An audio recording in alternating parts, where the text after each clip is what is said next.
Live. We're live right now? Yep. Let me see. Okay, yeah, it just popped up. Make sure. Let's see. You want me to send you the link? No, I got it. All right. You got it. I got it.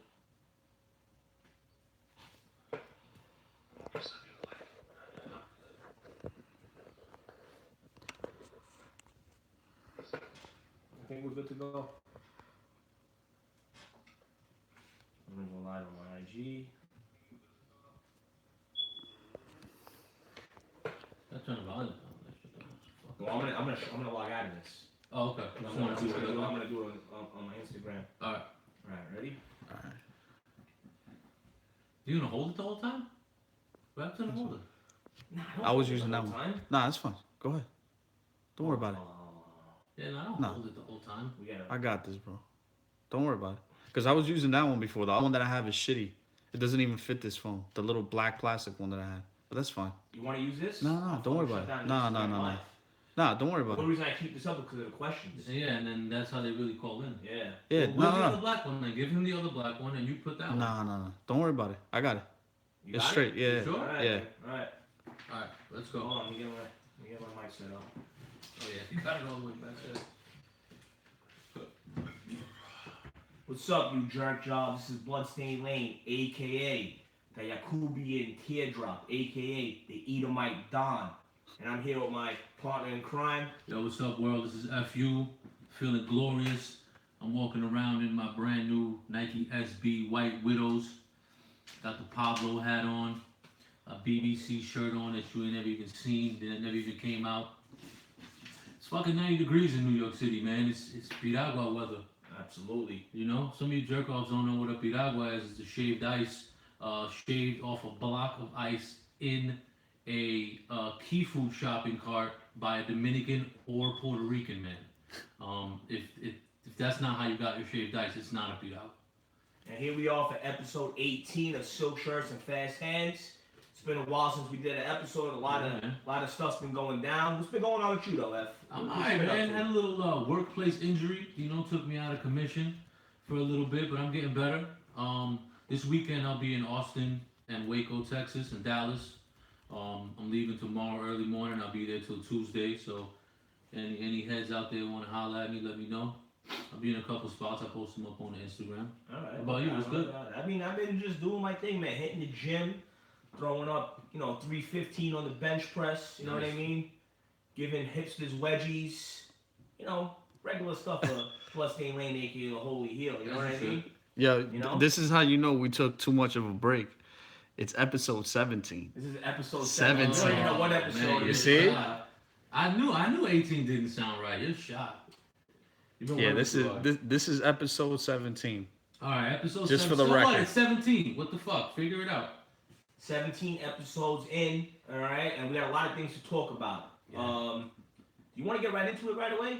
You want Let's to do it. get right into these topics right away? Yeah, I said we start. A lot of things You happen want to start in with sports? Or you Yeah. want to start with the Kanye thing? Nah, I think a lot of things happen in sports. All We right, gotta catch up. Let's on start that with the shit. sports. Let's start with the sports. All right. Let's talk about and pretty soon we're going to be taking questions. So save your questions for now. And we're going to get to them, and we're going to do live callers. Yeah, we'll give you the phone number. You guys want to call in? All right. Let's start off with the Bellator fight this week between Fedor Emelianenko Oh, that and was Frank great. Mir. That was Did great. you watch it? I did watch it. I watched it live.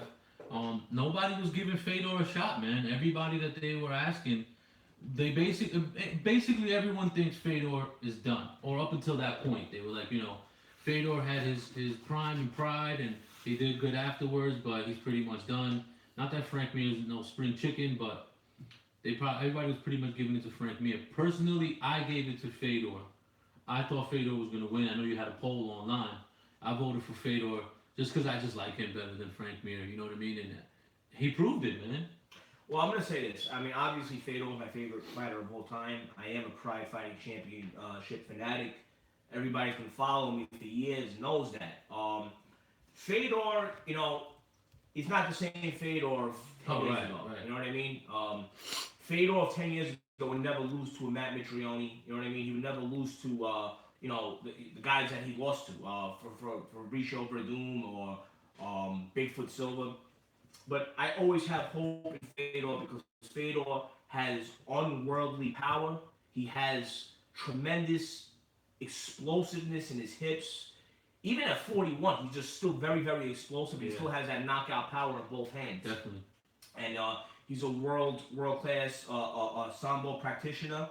So I went with Fedor on this fight, and a lot of people had Fedor counted out. And the fight only lasted 48 seconds. And I personally think my analysis to the fight was this: I thought Frank Mir was playing with fire, trying to stay on the outside from Fedor, because when you fight Fedor, you have to mug him. Yeah. You got to stay right on top of him. You got to be, Right.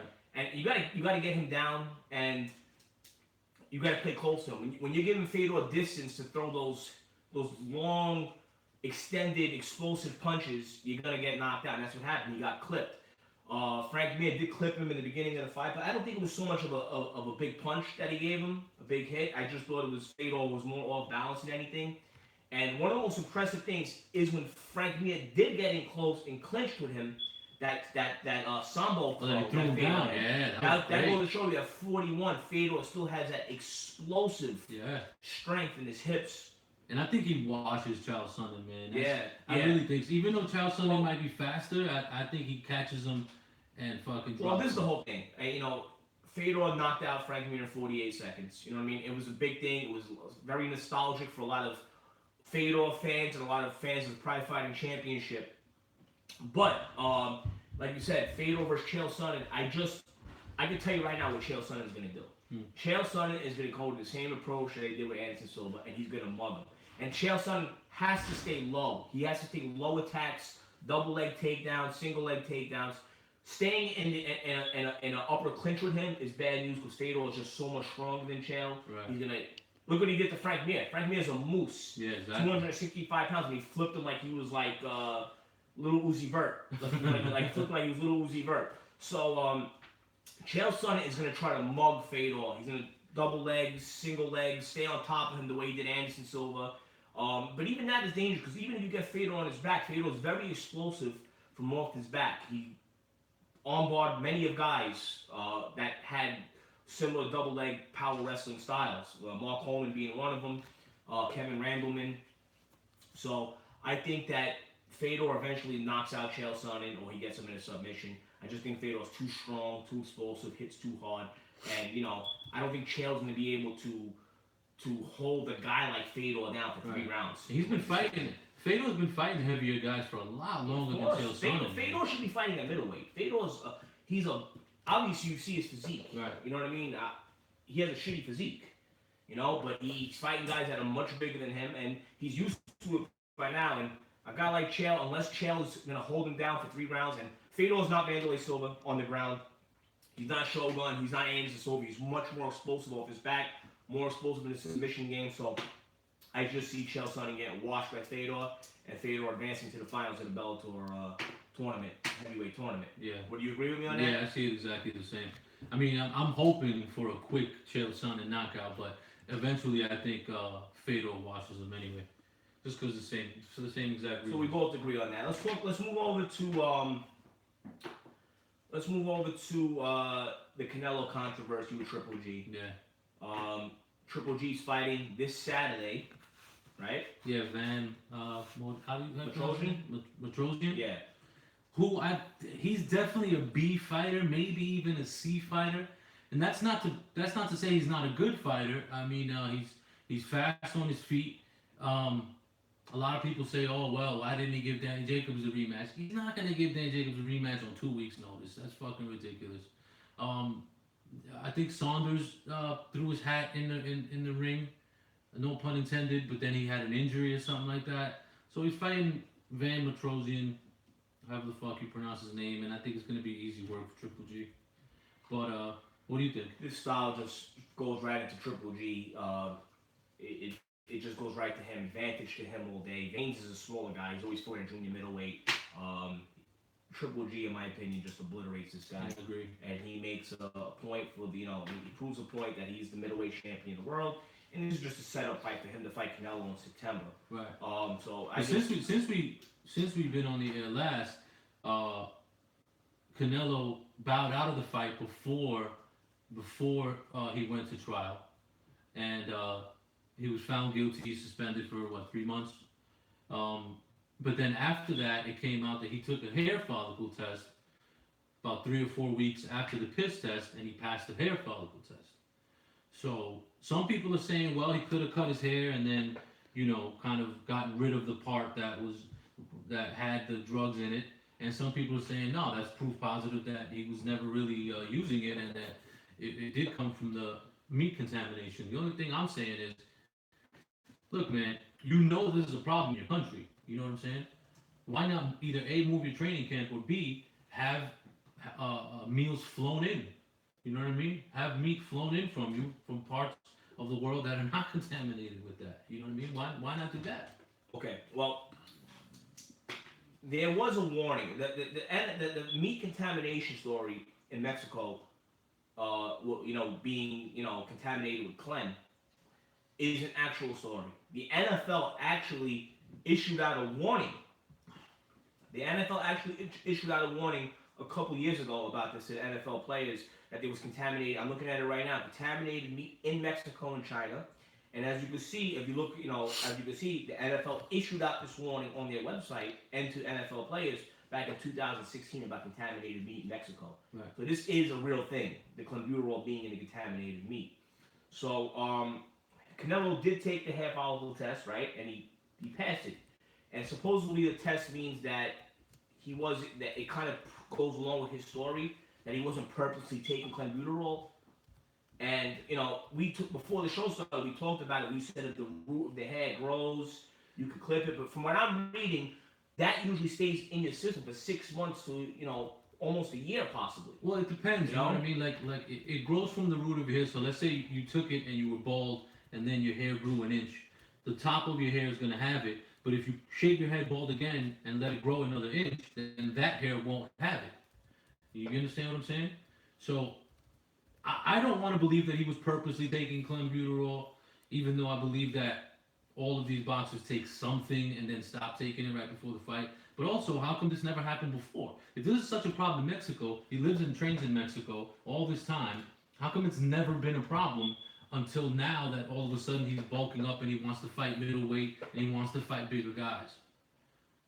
I mean, I'm sure he's taken piss tests and drug tests and blood tests before. I will think is this, in the boxing community, who I feel some of the biggest jerk drops I ever came across in my life, were just as bad as the MMA community. Worse than the UFC? Just as bad. And yet right away, this guy's career is over. There's an asterisk. You know what I mean? This guy never got caught cheating. He's always fought the best. He's always got tested and passed his tests. And now people are saying his career is over. You know what I mean? It'll never be as tainted, this and that. Listen to me. There's always been a huge, unbridled hate for Canelo. And I don't know why. I don't know why so many people in the boxing community hate Canelo Alvarez, but this has been going on for years. And I've been following Canelo for about 10 years. And there's been this unbridled hate for him. Even Mexicans. A lot of Mexicans don't like Canelo either. I don't know if it's because of the way he looks, he's maybe cocky, maybe because he's with De La Hoya, he's De La Hoya's golden boy, but there's an unbridled hate for him. And honestly, you got to give him the benefit of the doubt. He took the clenbuterol. The clenbuterol, is that a performing-enhancing steroid? Yes. It is a performing-enhancing steroid. I thought it was to cut weight. No, it also builds up your testosterone in your body and your lungs too, right? Yeah, it enhances. Well, in the last fight, he looked exhausted in the last fight, so I don't think it was doing anything for him. Now, if he was taking it, he took the hair follicle test, which he passed last month. He submitted it a couple weeks after the. That's another thing. Also, why not submit it right away? Why not? Hey, look, you tested. You pissed dirty. But 2 weeks later, hey, listen, you pissed dirty again, and your excuse is, look, I'm not taking anything. Here, take a piece of my hair right fucking now. Take my blood right now. He failed the test twice in a 3-day span, right? The clenbuterol test. I thought it was a week. I thought it was one same day, but the following week. I think it was a 3-day span. It was February 18th to February 21st. I think he took the hair follicle test 3 weeks after that. Right. Okay, or 3 or 4. I could be mistaken on the time, but either way, he passed the hair follicle test, and from people who've studied this, the hair, it stays in your hair. If he was taking excessive amounts of clen or just taking it straight up, it would have been in that hair follicle the way, and it would have looked bad, but he passed it. So where do you look at Canelo? How do you view Canelo now? How do you view him? Oscar said Canelo will get tested every single week to the day of the fight. Will that be good enough for you? If he gets tested every week to the day of the fight and he beats Triple G, Oh no, will that wipe out this whole thing? I have no doubt that he will get. There's a magnifying glass on him now. You know what I'm saying? So he won't pop again at all. I don't think it'll take away. If he beats him, there's gonna be a lot of people who bring this back up, man. Gonna be a lot of people who are like, oh well, who knows what he was using? But if he gets tested every single week up to the day of the fight, they're gonna test him. I mean, this is people just reaching now. Yeah. It's just people looking to be a hater. Yeah, people no, I looking think, to be pessimistic. I think in September when they fight, and if he beats him, it's not gonna be because of any steroids. But you will definitely have people out there who will put an asterisk next to his name, win or lose.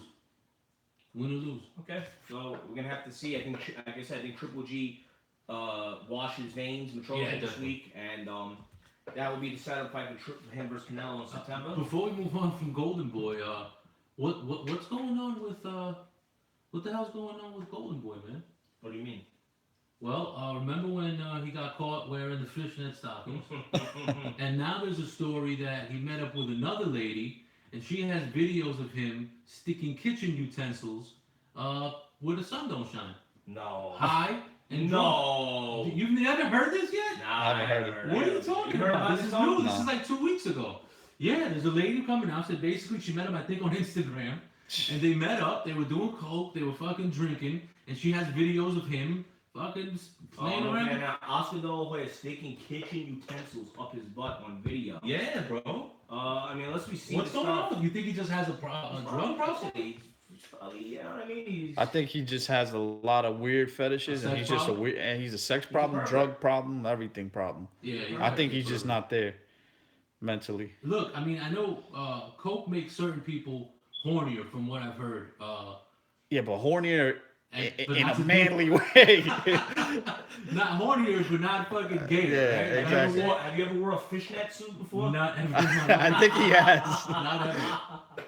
I mean, listen, I don't know what's up with Oscar. He probably, like Tone said, he probably has a couple sex fetishes. He's, you know what I mean? You know, when you have all that kind of money, you get bored with regular shit. You just want to try something new. Yes. You know what I mean? Yeah. So.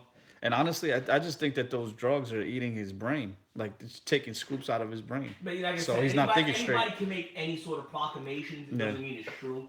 So unless he's pictures. She said she got video. Well, then we're gonna find out. With the video, I mean, he's probably trying to stifle it right now. Yeah, I don't know. People are sick. People are sick fucks. It's the same thing with people who have foot fetishes. I don't understand how a foot turns you on. Yeah, I never understood that. I don't know if you guys remember Rex Ryan, the coach of the Jets, had a foot fetish. Did his wife make him like a Get a tattoo. How does a foot turn you on?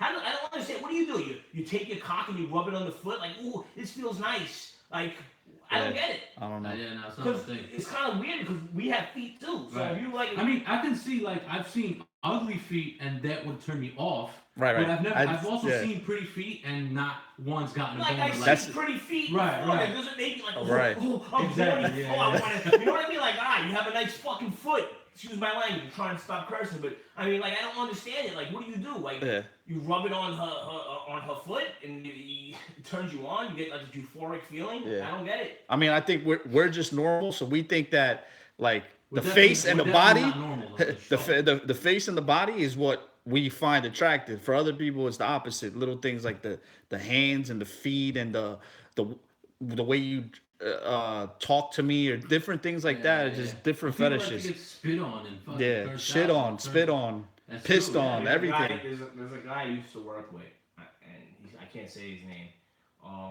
He actually used to pay people to pee on him. Guys to pee on him. He used to pay. Guys? Like he's like half and half. He's a half and half. So he used to pay guys to pee on him. He used to pay a girl to walk him like a dog, and like with a dog collar and whip him, and he would bark. Like I'm like, he used to tell people these things, but people are sick. I don't understand like how that turns you on. What way? It's not full of weirdos. Oh, man. yeah. Last episode, he had the cuckold Straight guy. facts, man. It's a lot of weirdos I work with, but you know, people are sick. I don't understand how that turns you on. I guess I'm just like you know what I mean. Yeah, I'm a regular dude. I don't know. when it comes to Yeah, that. You know I what just mean? think Like, about regular shit. I don't Yeah. understand how somebody could get turned on whatever, for some man. shit like We're that. going But hey, way off topic. Yeah, this isn't. Let's go I back. just wanted to Let's talk go about back what's up into with La Jolla. Okay, so let's go back into guys. See in the chat, please. If you have any questions, you guys can call in, and we'll leave the number. Why don't you on the guys chat. take a vote on whether or not Tony should stick a kitchen utensil up his butt I don't during know the how show? I don't know how to pin a comment on this thing either. You want to talk about Broner Vargas? I was at the fight last week. oh yeah, Yeah, it was dope. It was a good fight. Did you watch it? I did watch it. How'd you have it scored? I had it 7-5 Rona. Yeah, exactly how I had. Broner. Oh no, Broner? Yes. I had a 7-5 Vargas. I had 7-5 Rona. Yeah, And I think honestly that's what's crazy. I was watching the fight live, and to me, I thought Vargas got robbed. Because I had him winning 7-5. I don't think Broner did enough. He picked it up maybe 4th or 5th round, but from the 5th round on, he didn't win every single round. As a matter of fact, the 11th and 12th, he stunk up the fucking place. He didn't do anything the last 2 rounds. And you have 2 judges who gave him the last 2 rounds. To me, it was ridiculous. To me, it so was. you had Vargas. I had Vargas winning 7 rounds. To I 5. think honestly, Brona he's actually I used to think he's a mediocre guy, but honestly, when he throws his punches, man, he is really, really good. Nah. When he's active, he's really, He really is. good. He lands. It's impactful. Like he's a great puncher. This is what I If saw. he could stay more busier, Brona's a problem for a lot of people, but he doesn't stay Exactly. busy enough. He Here's the takes thing. rounds off, and that's Here's the the problem. thing. The first 5 rounds of the fight, what I saw was Adrian Broner was scared to miss. So he was not throwing shots if he thinks he would have missed. And that doesn't look good. Vargas was throwing shots whether he missed or he connected. He was busy, he was looking good, and the shots that he did connect with hit hard. And Broner was just not throwing enough. The shots that Broner did throw and connect also looked very good. Like Bloodstain said, Broner's a problem. If he would just be more busy. I think he's just worried about not looking good. He's worried about looking sloppy, you know what I mean? And he shouldn't be worried about that, man. He just let those hands go because he definitely has skills. And if he would have let those hands go earlier, I would have given him the fight. Because when he did pick it up in the 5th, 6th, 7th, 8th, he won all those rounds. But then he started fucking taking some rounds off. You know what I mean? And like I said, if you watch that fight again in the 11th and 12th, he didn't do shit. He stunk up the joint. You know what I'm saying? And in the first 5 rounds, Vargas was tagging So what's him next? at will. What's next for Brona? Well, I'm guessing there's gonna be a rematch because this was the top. I guess you gotta do a rematch. I guess you gotta do Brona a needs a rematch. win. He needs a win. I mean, I don't think the draw hurts his stock, but he needs a win and he needs a big win. And I'll be honest with you, I think he should fight Danny Garcia. I think he should move up and fight Garcia. I think it'd be a good test for Garcia. Garcia's another guy who I saw great skill in, but just not enough. You know what I mean? Just both of them just kind of don't do enough. I think they'd be a good fight to fight each other.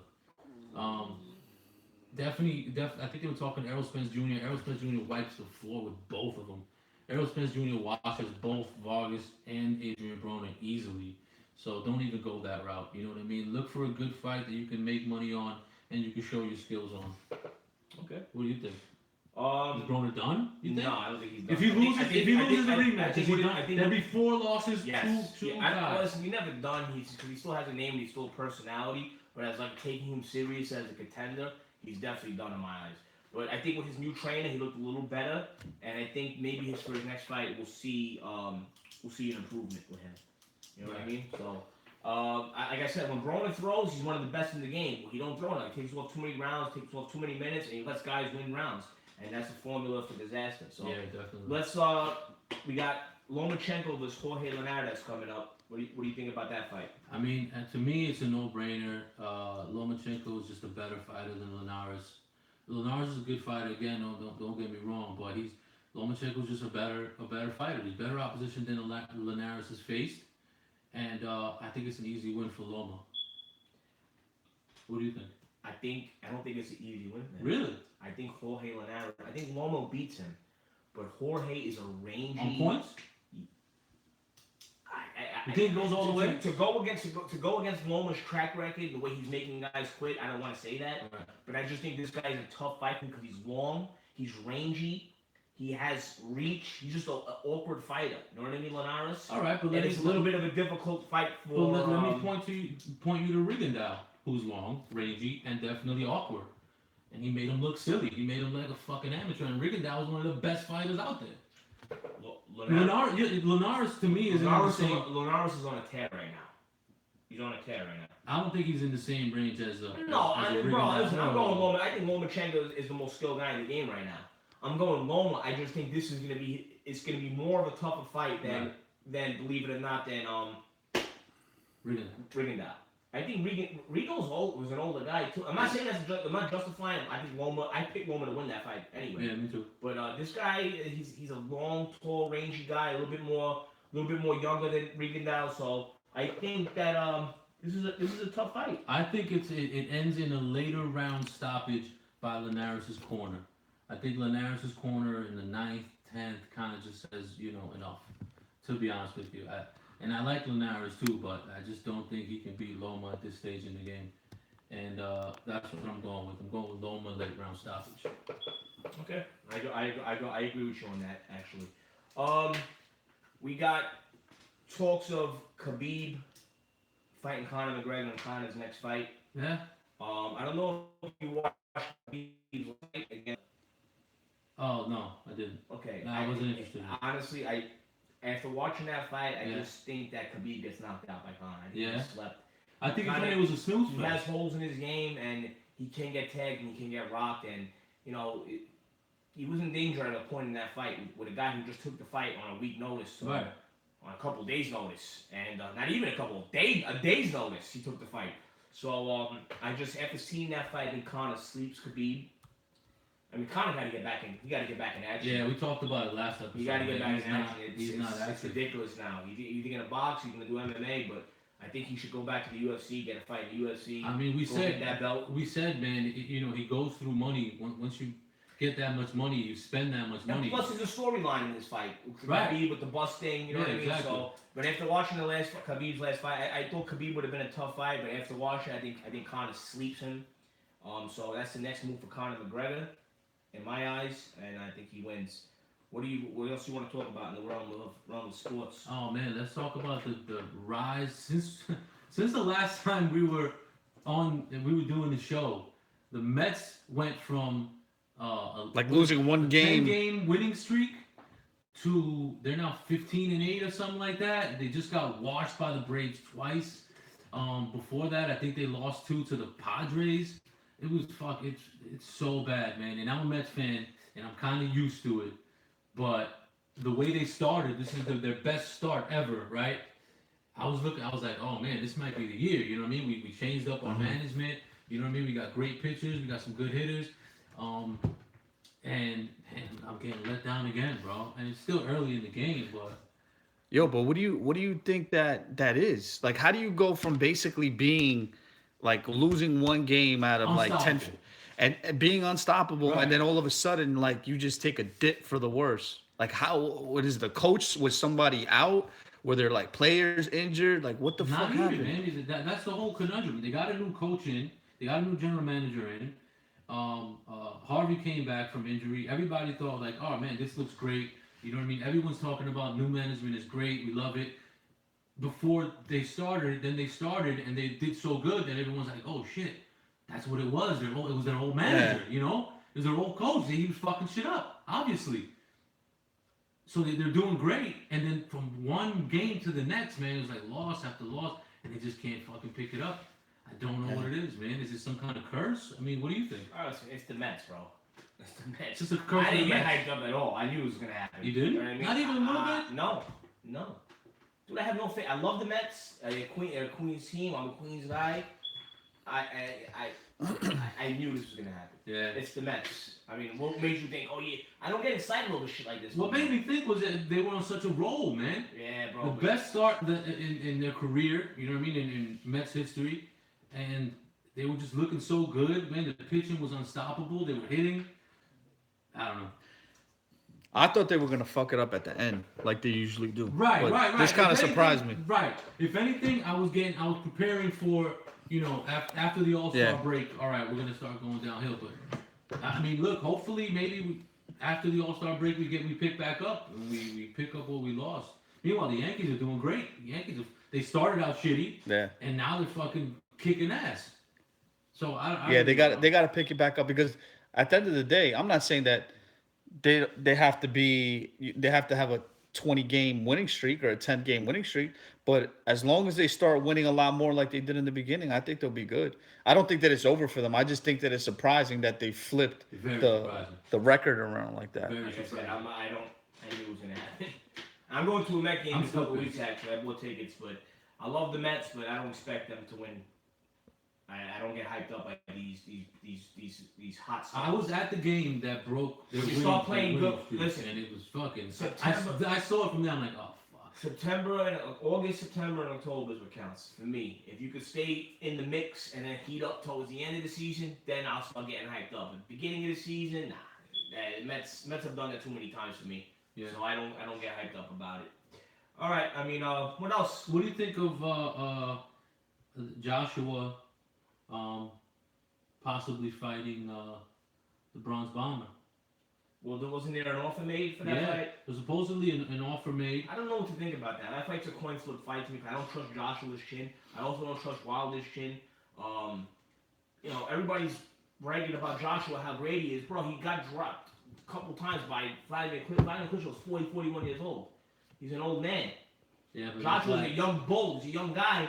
And, I don't know. I don't think these two guys are that good. I'm going to be honest. I don't think Anthony Joshua and Wilder are that good of heavyweights. Yeah, I don't I think think they're so. very overrated. I just think that, consistent, they're young and exciting and knockout guys. These guys wouldn't last at all with guys from the 90s, Holyfield, a prime Riddick Bowe, Lewis. Lennox Lewis, prime Klitschko brothers. Yeah, Even the 90s Tyson, right. the 90s who wasn't even as great as the 80s Tyson, would have washed both these guys. No, I agree. They're definitely. But look, I think David Tua would have beat these guys. But listen, that's the whole heavyweight division right now. There is no Lennox Lewis. There is no Evander Holyfield. Forget about it. It's not happening. These are the two best guys in heavyweight division right now. I agree with you that they're not like the fighters from the '90s, but they're the two best. And they should. It is kind of a coin flip, man. But I want to give it to Joshua. I think I just want him to shut Wilder down. You know what I mean? But I guess we'll see if he takes the offer. Honestly, if I had to pick who I want to win, Yeah. I want Joshua. I'm not a big Wilder guy. Supposedly Tyson Fury's getting back in the game. Tyson Fury's the forgotten guy. But Tyson, as awkward as he is and as crazy as he is, Tyson Fury's a problem because of his size, and he does Right. have skill. I don't think he has skill. I think he's the most unskilled heavyweight champion He that I've beat ever seen. Klitschko. But yeah, but he was just throwing haymakers and throwing He's them. a big And guy. Klitschko's You think right because Fury he's big. beats Wilder? I don't know because he's so big, man. You know what I mean? And that's the thing. He's so big. He has a great chin. So he just throws them, man. He just throws them out of nowhere. And a boxer, a Klitschko, wasn't prepared for that. He was prepared for another boxer. You know what I mean? He was prepared for some sort of science, some sort of street science, some sort of skill. And Tyson doesn't follow that. He just goes fucking nuts in there. And he's so big. And he has such a good chin that he'll go in, he'll take 5 just to give you 1, 2 good ones. But those 2 good ones will knock you the fuck out. So I don't know. I really don't know. For me saying he's the most unskilled heavyweight champion that there was, I'm not saying that he won't beat Wilder now. He just doesn't have the actual skills. You know what I mean? Yeah, I agree with you. I honestly, I'm going to go Fury over Wilder. Yeah? And I'm going to go Fury over Joshua, too. Really? I just think he's an awkward, big He's too awkward. guy. And he got pop. He got pop with his punch. Yeah, he does. He does. I don't know. We'll see what happens with that.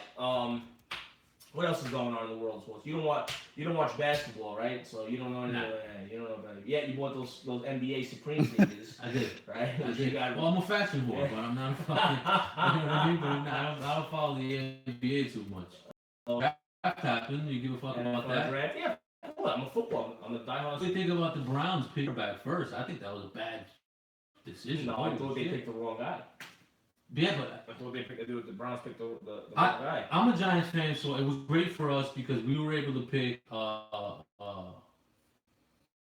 we were back, right? Antoine's what's his name? Saquon. Saquon. So that was great because I thought the Browns were going to pick him. But the Browns had first and they knew we wanted Saquon. What did they go for? The Quarterback. yeah, but from ASU, right? USC. From USC. They got from USC, right? So they always quarterback. I don't know why. Are you happy with the Giants picking Saquon Barkley? I am. I think Saquon Barkley's a beast, but taking a running back with the second pick of the draft and you have franchise quarterbacks sitting there, and Eli's They were Eli's not. done. Yeah, but they weren't. They're not going to get rid of Saquon Barkley. Eli. NFL, they have a lifespan of 5 to 6 years. I no. Listen, You know what I mean? Saquon's every down back. He's a third down back. I wish that the Giants would have been like, yo, we're gonna go with the franchise quarterback and kind of bench Eli, but they're not going to. So that's why I'm glad with their pick because I already know that the they Jets weren't get going to. Sam Donald. I mean, that was Sam Donald. In my opinion, should have been the first pick of the draft. I know that I made for Mayfield. That's what they want, but I thought Sam Donald was the best quarterback in the draft. And who the Browns picked fourth? They took the cornerback, Denzel Ward, which I also thought was a little bit of a reach, especially with Bradley Chubb at that defensive end available. And talking about my team, the Steelers took a safety. They kind of reached for the kid. Right, yeah. But, I trust the Steelers when it comes to taking defensive players, and I think the kid Terrell Edmonds they picked is going to be moved to inside linebacker to fill Ryan Shazier's spot anyway. And Dallas cut Des Bryant, right? Dallas, yeah, they did cut that. Des Bryant's washed. He's done. I think he has a couple more seasons in him now. He's not a premier receiver anymore. If that's what you think. Let's you know who will follow me on Instagram? Who? Ronda Rousey. Oh, really? Why? Follow Why? me after Why Did you just say, 6 years. Nah, I just said, oh. No, you didn't. No, wait a minute. No, I said, Ronda Rousey gonna follow me. Aw. no, I said, oh. Ronda Rousey will follow me on Instagram. I think I post something politically. I post something on the Pope, and she unfollowed me. Really? I don't know why. Maybe because she's in the WWE and she doesn't want to have ties, follow somebody that's kind of radical the way I think and stuff. That's what it could be. But, I personally, you know what I mean? I stopped talking to Ronda about 3 or 4 years ago. We were close at one time. We used to talk, text, call, speak to each other. But I'm okay with it. You know what I mean?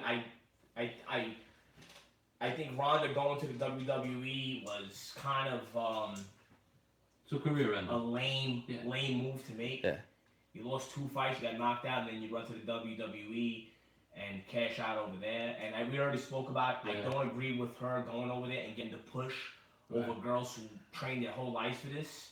You know what I mean? I feel like they're gonna give her a push they're gonna push her to the moon. They use it. And I don't like that. Say what you want. I always tell people my favorite person I ever met in the MMA industry was Misha Tate.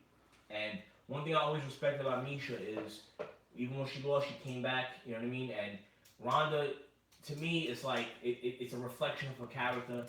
You know what I mean? And once that invisibility cloak is gone, you gotta humble yourself and you gotta reinvent yourself. Right, you don't quit the sport. You know what I mean? Many people. Fedor lost many times. Fedor lost 3 fights in a row, and he still came back. You know what I mean? It's that fight. See, that's the whole thing. Fedor lost, and I never gave up on Fedor because Fedor you have that fighting spirit, that Bushido spirit, and even when you lose, you come back. I think Ronda fell in love with herself. I think she became very egotistical. I was talking to somebody the other day. Who was I talking to? Where they said that they asked her to do an interview, and this was when she was like undefeated. And I'm too big to be doing an interview with you, stuff like that. And then she got humbled really, really fast. But you gotta come back. Was it Front Row Brian? No, it wasn't my boy Front Row Brian. But shout out to Front Row Brian, it's my boy. But I don't respect her for leaving the fight game. It's a reflection of her spirit. Yeah. And you got to get back out there, and you're still young. You're not old. You're not washed up. You got to get back out there and reinvent yourself. Work on your skills and get back out there. Run to the WWE where you're gonna take the limelight from girls that work their ass off. I don't like it. You know what I mean? I don't think she comes back to MMA. To be honest with you, I think she makes her money in WWE. Maybe tries acting a little bit. And that's it. Her career is pretty much over. That's what I really think. I agree. I agree that the move to WWE was a bad move. I mean, it just looks corny. You know what I mean? And then it's pretty much over, I think. So it's good that she unfollows you. What do you want her to follow? I mean, I could care less. I blocked her right away. I don't need anybody following me. I don't care who you are. That's one thing about me. I don't care who you are. Like, to me, I look at everybody the same. You know what I mean? I already said if I seen Beyonce in the corner store and she, she was a dime short, I told her to go fuck herself. She was buying Snicker bars and you got a dime, I'm gonna go fuck yourself. I don't care about celebrities. But, like I said, I lost respect for Ronda because I felt like she cowered out of the fight game. And she didn't reinvent herself. And real fighters go back there, win or lose, you can lose and you still come back and you try to get better. You know what I mean? You know what? It might have been some of the comments we made on this show about her, man, to be honest with you, because we weren't very kind to her after the losses and after she moved to WWE the first time, to be honest with you. These are not new ideas that we have. So we've said this on the show before, so that might have had something to do with her saying, fuck it, I'm not following Bloodstain anymore. In fact, I'm gonna unfollow Bloodstain right fucking now. Fuck it. Mark my words. You might get blocked. Mark my words. She unfollowed me because she don't want to. She's in this wrestling business and she don't want to have ties. Like, people could go through her who she follows. Yeah. And be like, oh, look at this kid. This kid is always saying these radical things about liberals or radical things about religion or radical. So she probably. I'm telling you, I think that's what it was about. And I don't blame her. If you want to have a career in the industry where you have to sell your soul to move up the ladder, you have, and you got to be careful of who you're cool with, So, cause she got in trouble. She got in trouble in 2012, being cool with me, and it was big media. Like, it was actually a big story. We had a conversation on Twitter about the Sandy Hook shootings, about it being a hoax. Oh, really? And she commented, and me and her were going back and forth, and she got blazed by the media. Like, it was a big story. And I even texted that day, I said, maybe you should unfollow me because I don't want to bring heat on you. Because I was very into conspiracy theory stuff. And the Sandy Hook shooting was like a controversial thing. And, she got a lot of heat. It was caught like on all the news outlets. Like, Ronda Rousey's a red pillar, you know what I mean? She's a conspiracy theorist. Like, she's denying the Sandy Hook shootings. So I give her credit. She didn't unfollow me then. She stuck by me. Like I said, I don't want to completely trash her. She was nice to me, on a personal level and very cool with me. Yeah. You know what I mean? But, like, I have to be honest. Her leaving the fight game was weak to me. So that's my stance on it. All right, I say fuck her. She's a fucking loser. You don't need her as a follower. Exactly. So, all right. So let's. What do you want to talk about now? I mean, we covered a lot of sports. I think we gotta talk about Kanye West, bro. Okay. It's getting fucking crazy out there, man. So who wants to comment first on Kanye West? What do you think? What do you think is going on? Let's start with Tony. What do you think? Let's start with that. Yeah, Tony, you have a little beef for Kanye West. No, I mean, I don't think he's on drugs. I think that he's getting to the point where he had a breakdown. Like, it took a toll on him just being in the industry, being in Hollywood, being like a big artist. And I just think that he's an attention whore. So it's getting to the point where he realizes, because I don't know if you saw his interview with Charlemagne, but he mentions like how he sees that everybody else around him, like Drake and all these other artists that are up and coming within the last couple years, are now in the limelight and they're, top 10. And so I just feel like he knows that he's dying out, and that mix with him being an attention whore is not a good mix for him. Yeah. On top of the fact that he probably is realizing that he doesn't have many friends in the industry after like a decade plus of being in there in the trenches and doing this shit every day and being exhausted. I just think that he's realizing that people who he thought were friends were not really friends. A lot of it is just money. A lot of it is politics. And so I just think that as a free thinker, he's coming out and just laying everything on the table. I don't think anything's wrong with him. I just think that he's just being open right now. A lot of the things that he said, I understand where he's coming from, and I kind of understand what he's trying to say. I just think that he went completely left on how he was explaining himself, and he started fucking sounding crazy out there, man. He started sounding kind of nuts, man. When you start defending, if you're friends with Donald Trump, you agree with the Republican movement, you're a Republican, that's all fine. I understood all that. I understood where he was coming from. And I understood him saying like, yo, why do I have to be where you want me to be? Why is there such a divide that because I'm not pro-Democrat and I'm pro-Trump, I'm such a bad guy? I understood that. But when you start talking about you and him share dragon energy, like now you're fucking sounding nuts. Yeah. Now you're sounding That fucking part was crazy, nuts. bro. So I think a lot of the things that he's thinking and feeling right now, I understand and they're valid. But I think the way he's going about explaining it or trying to explain it is just fucking crazy, man. And he's sounding nuts out here, bro. Yeah. The terminology he's using, the things he's saying, and he's becoming very polarizing too. I mean, look at the TMZ interview, which I thought was weird because he had an interview come out with Charlemagne that they obviously pre-recorded. They obviously had production value. He spent money. Somebody spent money on it. And the same day, you basically sabotage that release by going live on TMZ and fucking talking this crazy shit. I hear he was trying to explain himself. I get it. But he started going very left, man, and he started picking. He the words that he chooses and the way he described how he feels was he's sounding fucking nuts out there, man. You can't tell people, man, that you feel like 400 years of slavery was a choice. I understand what he's saying. I think what he was trying to say was after a while, why didn't they fight back? Right. Okay, I get what he's trying to say. I don't agree with it, but I get what he's trying. But that's not what it sounded like. That's not the way it came across. And for a guy who knows how to do interviews and speak publicly, what are you doing, bro? Yeah. Now, do you think this is all a ploy? He's got some albums coming out. He's got an album with Kid Cudi. He's got a solo album. He's producing a Nas album. They're all coming out within the next couple months. Do you think this is all just a big ploy? And then he afterwards gonna be like, "Yo, I was fucking up on drugs," or what do you think? I listen to me. I just think Kanye's an emotional guy. I disagree with actually what both you guys say on the way he puts things. All right, maybe it's a little too extreme. I honestly think that Kanye has every right to have his own philosophical views, his own thoughts. I honestly think that. What's going on here? No, nothing. I'm just hearing. What is Okay. that? Is that the show? Take control of the situation. No, that was no, that's George. Is George watching fucking porn in the next room? I don't George, know. keep it down, man. What's wrong with you? What we say about Kanye? Alright, so anyway, okay, so Let's fucking Kanye- deport his ass. Kanye, I think, is like he's just a thinker. He's a thinker, and I think that he came across Candace Owens, who's a rising star in the conservative movement. She's a young black woman who's like a huge rising star in the conservative movement. Okay. She's had face-to-face battles with Black Lives Matter. She's just very, very big right now in the conservative movement. She's like probably the hottest star in the conservative movement. I think he came across the videos, and she might have said something that kind of like sparked his mind. Mm-hmm. You know what I mean? I think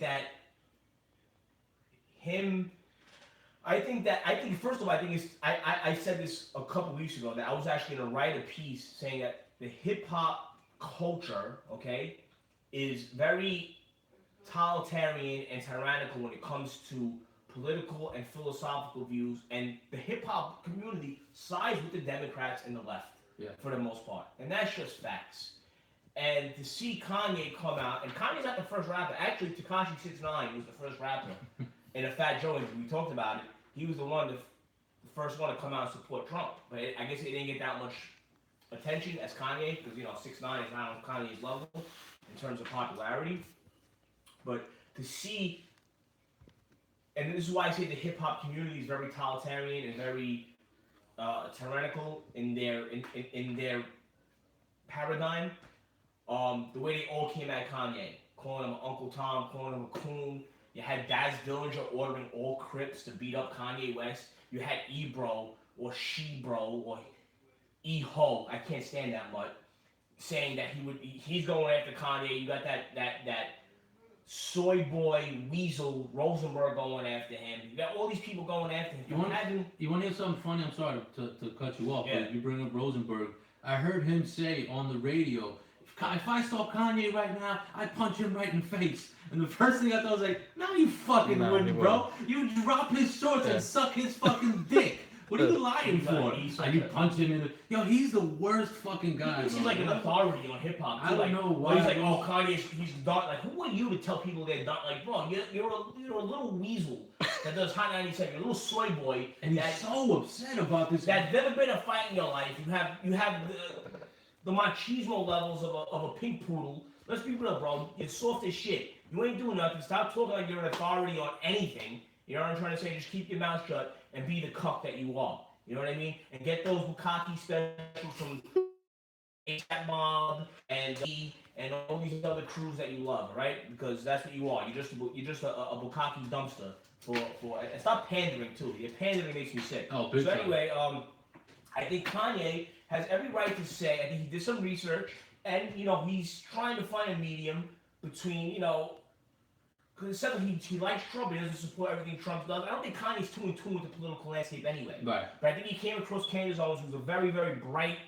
intelligent, intellectual woman, and I think that she woke him up. And I just think it's disgusting that the hip hop community is trying to. They're putting death threats on him, issuing Crips to beat him up. Ebro saying he's crazy. Why is he crazy? Because he has a different point of view. Because he's not part of the Democratic plantation like you guys are. Because he's not part of this leftist liberal paradigm. I don't understand why hip hop is so infatuated with the left and the Democrats. How come they don't come to the side of the Republicans?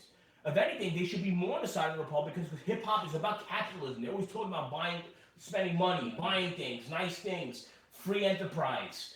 The left wants socialism. They want to push socialism. They want to push. They want to control your potential and how far you could go. So I don't understand why the hip hop community has this allegiance towards the left. And for them to come at Kanye goes to show you how totalitarian they are in that paradigm. That if you think outside of the box, you're gonna get called an Uncle Tom or a coon.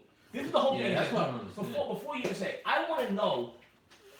It just seems like people repeat talking points from people. Right. What are if Trump is a racist, what policies has he put in place that are detrimental to marginalized people here in the States? Why do you hate Trump? I don't think. What has he done that's racist? I don't think that he's. If anything, he's done things unracist. When Puerto Rico had the hurricane, what did he do? He deaded the Jones Act. The Jones Act means other ships from other countries could help Puerto Rico, because before that Jones Act, you had to check in with the states, and the states had to get the product first. He got rid of the Jones Act to help Puerto Rico. He opened up more jobs with the tax plans that he passed and all the stuff that he passed, for more jobs to open up, which gives more people in his country, whether they're black, Hispanic, Indian, people of color, have more opportunity for jobs. You know what I'm trying to say? Let's take a caller. Huh? Somebody's calling in already?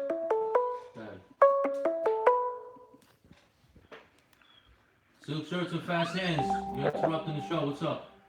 The silk shirts and fast hands? Absolutely. Yeah, you called, right? Yeah. What's I up? just Who's thought this? I'd stop in. Everyone seemed like they were a little scared to call, so I was like, why don't I call these dudes up? It's D Nasty, by the way. Who's What's this? going on, Steve Nasty? What's going on, my brother? It's D Nasty.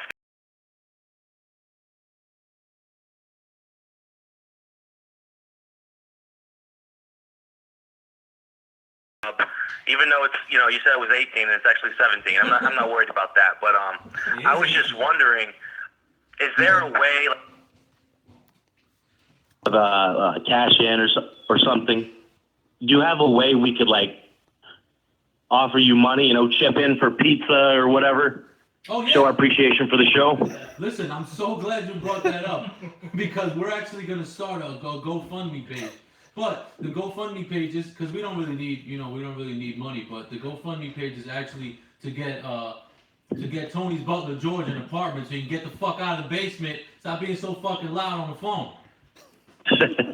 But thanks, because we'll take all the money we can get. Don't get me We'll wrong. set up a PayPal, right? We'll set up a Silk Shirt and Fast Hands PayPal, and you could donate to the Silk Shirts and Fast Hands. You can feed us.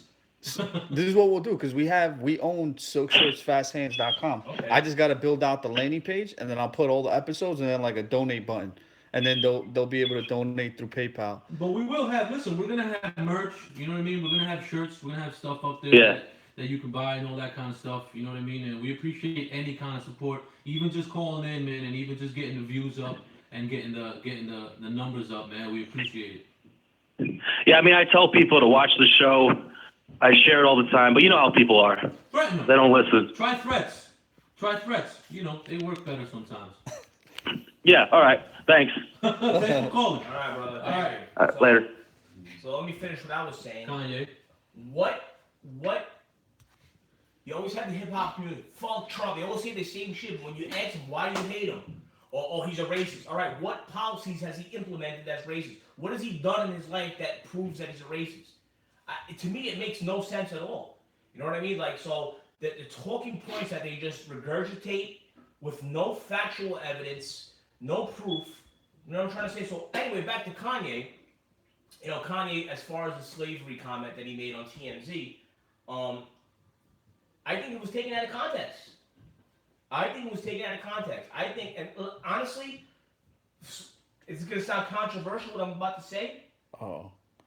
I think slavery is a choice. And I'm going to tell you why I think it's a choice. Now, let's go back to the history of slavery. The Europeans came into Africa, and they didn't just take slaves. There was trades made between other African tribes that captured other African tribes, right? And they traded them to the Europeans for whatever, cargo, whatever. You know what I'm trying to say? Yeah. It wasn't like they just went there and they took people out. Now, that wasn't a choice. Now you're in chains, right? Right. It's not a choice. Now you're coming over. Slavery is a very evil, horrific thing. Let me get that straight out. Okay. Right?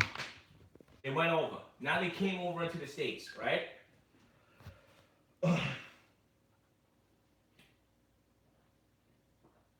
Who was the? My memory's very bad right now. Who was the lady that ran away? The slave that. Harriet Tubman. Harriet Tubman. Nat Turner. Okay. Right. If slavery wasn't a choice, wouldn't Harriet Tubman not have escaped? She chose to escape.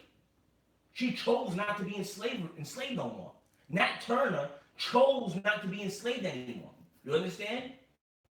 Yeah, it's a horrible situation, but technically it is a choice. Yeah. Otherwise, if it wasn't a choice, Nat Turner wouldn't have revolted. Harriet Tubman wouldn't have escaped and freed other slaves. Yeah.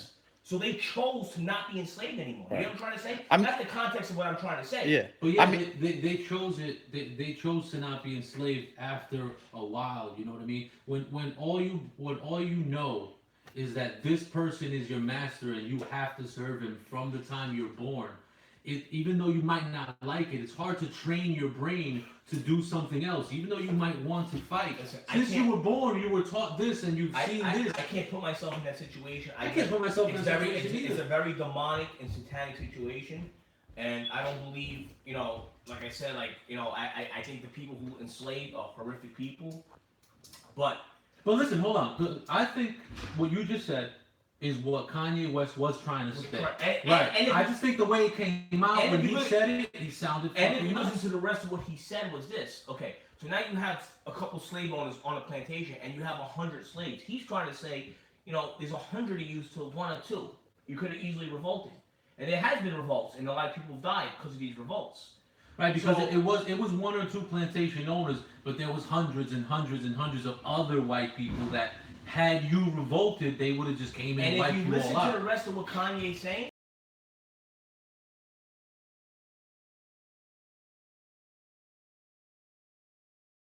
and the Democrats are always using the past, and they create this villain, this illusionary villain that exists, that's holding you back, and they're constantly teaching you, you're oppressed, and it's basically it's like a psyop to keep you in a victimhood mindset instead of a victor mindset. This country has its flaws. Racism does exist in isolated situations. That is true.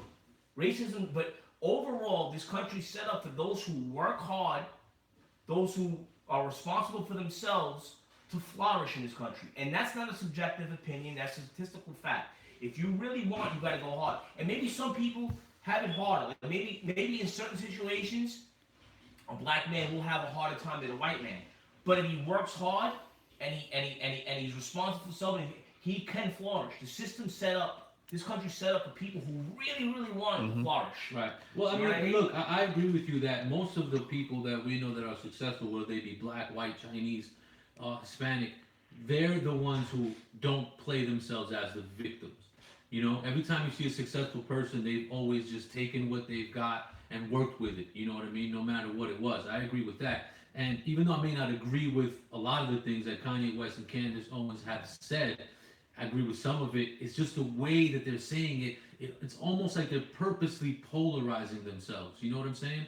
And even though Kanye West is saying, no, no, no, it's all about love, it's the words that he's choosing to use to get his point across. Again, whether it's right or wrong, he has the right to have that opinion. It's just the words that he's choosing to use are polarizing, man. And that's why all these people are kind of shying away from him. I don't agree with this attack. Whereas, like I just said, I don't agree with a lot of things that Kanye West is saying, but he has the right to say it. You know why? For Trump, you might not like Trump, and you know you might think that he's racist. True, he hasn't implemented any racist policies. Some of the things he said and done kind of makes you think like he's fucking kind of shady. But no matter what you think about him, Kanye West has the right to like him. You shouldn't shit on him because of that. You know what I mean? You're being just as fucking evil as the people who are shitting on you, as the white nationalists and you know the white supremacists. You're just as bad as them. They hate you because you're black. You hate them because they think a different way from you. The way they think is not right, but you hating them and bashing Kanye West for liking Trump, to me is just as bad, man, as some of these people choosing to not like you because of the color my of whole your thing skin. is this. My whole thing is this. You have to show me the policies that Trump passed that are detrimental and harmful to marginalized people in this country. Yeah, but policies don't make you racist. If you could run down, okay, so then give me actions in Trump's past that prove he's a racist. Give me actions that he did that hurt or oppressed. Besides the Central Park 5 thing, which was, listen, Now you're saying besides things. Show me how he's racist besides this time that he was racist. But how about this? Bro, let's be real. Let's not be, everybody has said racist things in their life or has stereotyped.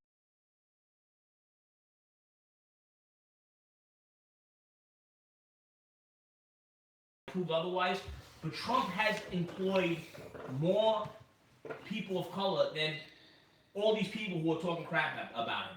All these people are talking bad. So if Trump is a racist, why is he giving people livelihoods? Why is he helping people flourish? Why is he giving people jobs to feed their family? People of color. He might not be racist. He might not be racist, but look at some of the things that he said and done when he kind of stood up for the white nationalists that were holding the tiki torches. No, hold on a second. That's wrong, man. When he was standing up for them, right? When he was standing up for them and not the other side, he should, man. He should be impartial because he's running a country of both sides. So if he would have been impartial and supported both sides, or said, "Look, I'm not taking a side in this. You guys have the right to protest. They have the right to protest. I'm not taking a side." But he did take a side.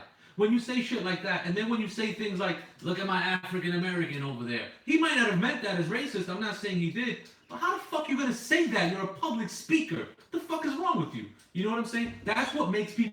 But he did condemn the white supremacists and he did condemn the Nazis publicly in front of on national television. He did that, and he said there's both sides on both. There's bad people on both sides of the spectrum. Yeah, he but he backpedaled. That was after the fact. You understand what I'm saying? And again, I'm not shitting on him. I'm just kind of playing devil's advocate and saying this is why people think that. At least I think people. Feel like him going in Syria and dropping bombs on Bashar al-Assad. I think that's a neocon globalist Illuminati move on his part, and honestly, I was ready to throw him to the wolves altogether. Because Syria Assad is not a bad guy. I'm not saying he's a perfect guy, but he's fighting ISIS. He's protecting marginalized Christians, Syrian Christians in that country with the help of Putin and Russia, and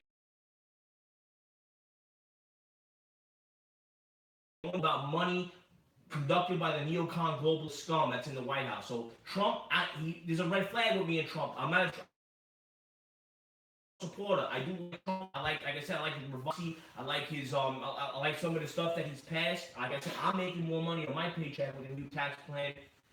You know, I believe that. Oh, what about the thing in he was the catalyst for that whole peace movement. And you can say what you want. You know, the South Korean president said it himself. Trump is the one that spearheaded that peace between North Korea and South Korea. He did say that. Now North Korea wants to, you know, become more of a capitalistic society instead of a communist society. So there's things that Trump is doing that is very, very good in this country, and people continue to ignore it. Now, as far as you know, but even though that North Korea and South Korea move, the South Korean president said that Trump spearheaded that, but we don't know how. He hasn't met with them. It's very down. You know what I mean? Even though it's great, I'm glad there's peace over there and all this, that, and the third. That's still very fucking shady how it went down, don't you think? Okay. We don't know what's going on over there. We don't. We just seen them shake hands. They went into both exactly. sides. Let's hope there's peace over there, because North Korea, that communist, socialist, tyrannical government over there is vicious, murderous, Right. and hopefully there's some sort of philosophical and ideological changes over there. But back to Kanye now. Back to Kanye. Honestly, I think so far it's been the black supporters of Trump have doubled since this whole Kanye. So it's definitely it's a cultural. Some cultural change over there. Kanye has a lot of. Listen, take the phone call. See what we got here. Silk shirts and fast hands. Hold on. Silk shirts, fast hands. Yo, what's good? It's Penzu calling from San Ho. Penzu, what's good, man? What's going on, homie? You watching us or what? Yeah, man, I'm watching right now at work in the lab, crime lab. What's going on? What you want? Anyway, so I just have a quick little. So I was at the gym, right? And I thought I saw my wife's ex-boyfriend, right? Anyway, I get home. This guy finds her on social media, messages her, and says, "Tell your husband to go to another gym." And I said, "Why didn't that faggot just tell me to my face?" So my concern is next time I see him at the gym, my wife doesn't want me to do anything, but I don't know what to do, man, because I'm going to either have words or hands for him. I think we're both going to agree on this, but what do you think? I know what you're gonna say, but I think the right thing to do is just talk it out. Fuck that. I mean, look, you don't got to. Dude, this cat didn't even have the balls to come. I looked at him in his eyes, and he didn't have the balls to come say something to me. Like, come on. I know the Queen's thing is to just do something reckless, It's but it's not the Queen's thing, man. It's a man thing. You know what I mean? Yeah, you but- have testosterone running through your balls, right? What did he say again, the guy? What did he say? The guy messaged his He- wife and said, "Tell your husband to go to another gym." I would have just confronted him about it. If I'm he not wanted to saying fight, don't throw hands because he might be a fucking cop caller and it's not worth Jaw inspection season started today. it. It's not even Georgia. I mean, what kind of a grown man says that? I'm like, why didn't you just tell me to my face? And she told him, she's like, yeah. She's like, I told him, like, tell him to his face. That shows you the character of that man. First of all, you got to tell your wife that she shouldn't be having any contact with this Jamoke anyway. Yeah, she's banned. She needs to block him on everything. He shouldn't even be contacting that schlep. You know what I'm saying? At the gym, don't hit him because he might be a cop call. That's the way people move nowadays. You Right. can't touch anybody. You go up to him, look him right in his face, but yo, next time, and you gotta be stern and you gotta be bold and you gotta be like, listen, my man, don't ever text my fucking wife again. And second, you got something to say it to my face. You look him right in the eye. That's it. Very stoic, very cold. Don't show any emotion, and that's it.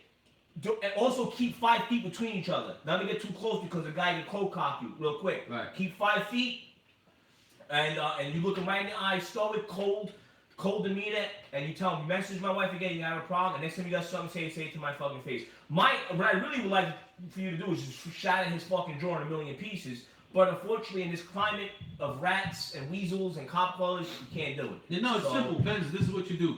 When you go to the gym, you fucking go right up to him and you be like, listen, come outside with me. I want to have a talk with you. Me and you outside in the parking lot. We're going to have a fucking conversation. And when you get him out there, like I said, you look at him in the face and you said, listen, you don't fucking text my wife ever again. I don't care if you need a fucking blood transfusion and she's the only one who has your blood type. You don't fucking talk to her. Number two, if you have something to say, you say it to me. You say it to me right now, and then you don't talk to me ever again. If you want to throw the hands, we throw the hands. We throw the hands, we shoot the fair one right fucking now. But win, lose or draw. You don't contact my wife again. You don't talk to me again. You go work out, lift your little fucking 25-pound weights over in the corner, and I'll stay in my corner of the gym, and that's it. And most likely, he will fucking fold. Facts. And if he wants to throw the hands, be ready to throw the hands. You got to. You're a fucking man. You have a wife. You know? Oh yeah. Yeah, I mean, when you I approach basically told my wife that that's probably what's gonna come to. She's like, that's disgusting. Don't do that. And I'm like, dude, this. It's not the Come on, You're like- a man. You know what I mean? You got. You said he messaged your wife on social networking. Yeah. Did you tell your wife not to talk to him no more? Oh yeah. Yeah, that gotta stop. Yeah, she's bad. Talking to any exes, that shit's a wrap, bro. That's just gonna lead to problems, I man. mean, it might not have been her fault. He might have No, found. I'm not saying it's her fault. Right, I'm not right. saying drug down her throat, but that shit, no contact with any exes. But yeah. Oh, handle. Yeah, All right, man. Peace. Zil Church and Fast Hands. Who's it? Fast heads. Hey, what's up, fellas? This is Nick from Queens. What's going on, Nick? Yeah, what's up, fellas? Yeah, you know what? You guys, I think hip hop culture where it is today, you know, it's that.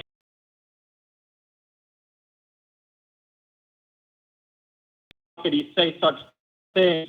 But then he raps about pills and automobiles, like Chris taking Brown drugs while beat you're Rihanna driving. within an inch of a fucking life. Yeah, so he has no say. Yeah, he All of a can't say sudden- All shit. of a sudden, these hip hoppers are morality police, and it Yeah. makes me fucking sick to my stomach. Just because Yeah, they have and it's different like- ideological and philosophical like- viewpoints, it's disgusting. Well, yeah, 100%. Not to interject you, but I think, like, who the fuck is Chris Brown? He's talking about taking that's what kills him. And how the fuck is that's actually that song is more of a detriment to the black community than anything Kanye's ever said. So I think Kanye, look, I think as a community you got to move forward. Like you know what I'm saying? Like I love that thing where you say stop being a piece of shit your whole life. Like at some point you got to like go get a job, go to work, and be responsible. That's the only way to live in this capitalistic society. And I think, you know, Kanye's on point. And he had that song where he's rapping back and forth with him and T.I. And he's like, you know, what do you want me to rap about? Crack and Gucci and all that shit?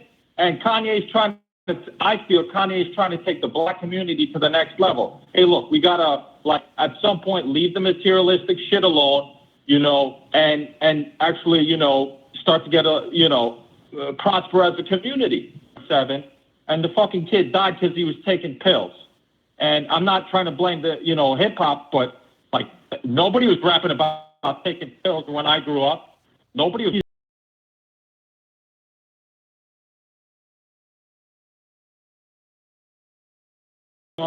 And again, you know, I'm a little biased now, but I kind of support what he's saying because listen, as a community, you know, you got to leave the dumb shit alone at some point.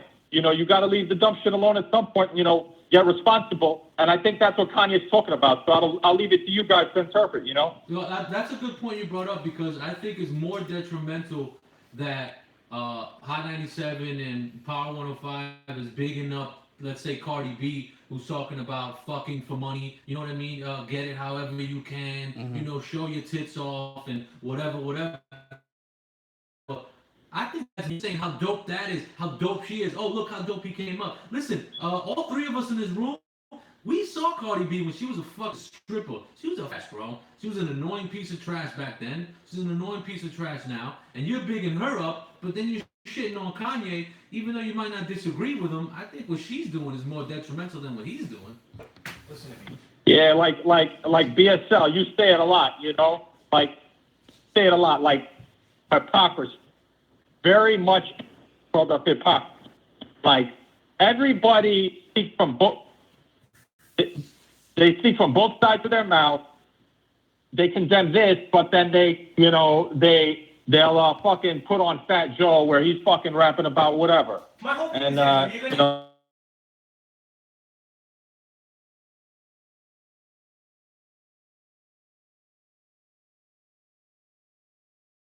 this product, don't become the moral police and then start going off on Kanye like he's this horrible man.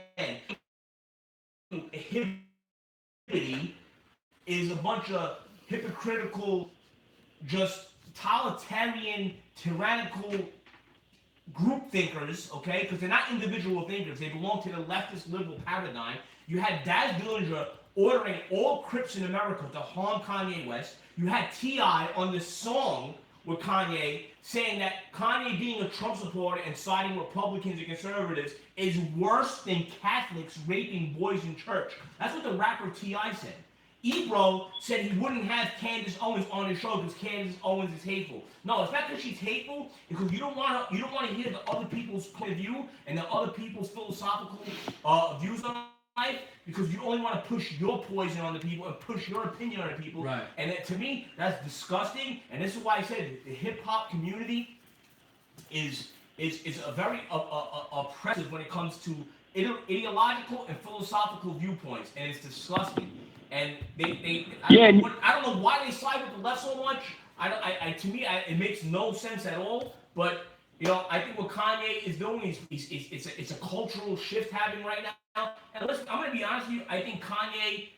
I think he's an intelligent guy when it comes to creativity. But I don't think he's intelligent when it comes to talking to political stuff. Right. Exactly. I think he's asking questions. No. Yeah. What the fuck he's talking about? He's just questioning things, and he's pushing independent thought and freedom of thought, which the hip hop community goes to show you they don't want that. That's why you have Daz issuing threats. You have Ebro not interviewing Candace Owens, wants to shut her out from expressing her viewpoint. You have T.I. saying that Kanye being a Trump, liking Trump is worse than Catholics raping young boys. I mean, this is sadistic. It's crazy. This is crazy. Well, they're saying, listen, like this poison here, but don't like this poison because we don't like this poison. But we like this poison, so you should keep taking this poison. It's fucking crazy, to be honest with you. And like I said, even though I don't agree with the way Kanye said a lot of things, he should be able to say it and not have a problem. Yo, thanks for calling in, man. We're gonna move on. I appreciate the support. Yeah. Hey, real quick. What's up? Kanye, and I agree 100% with everybody said, but real quick. Go ahead.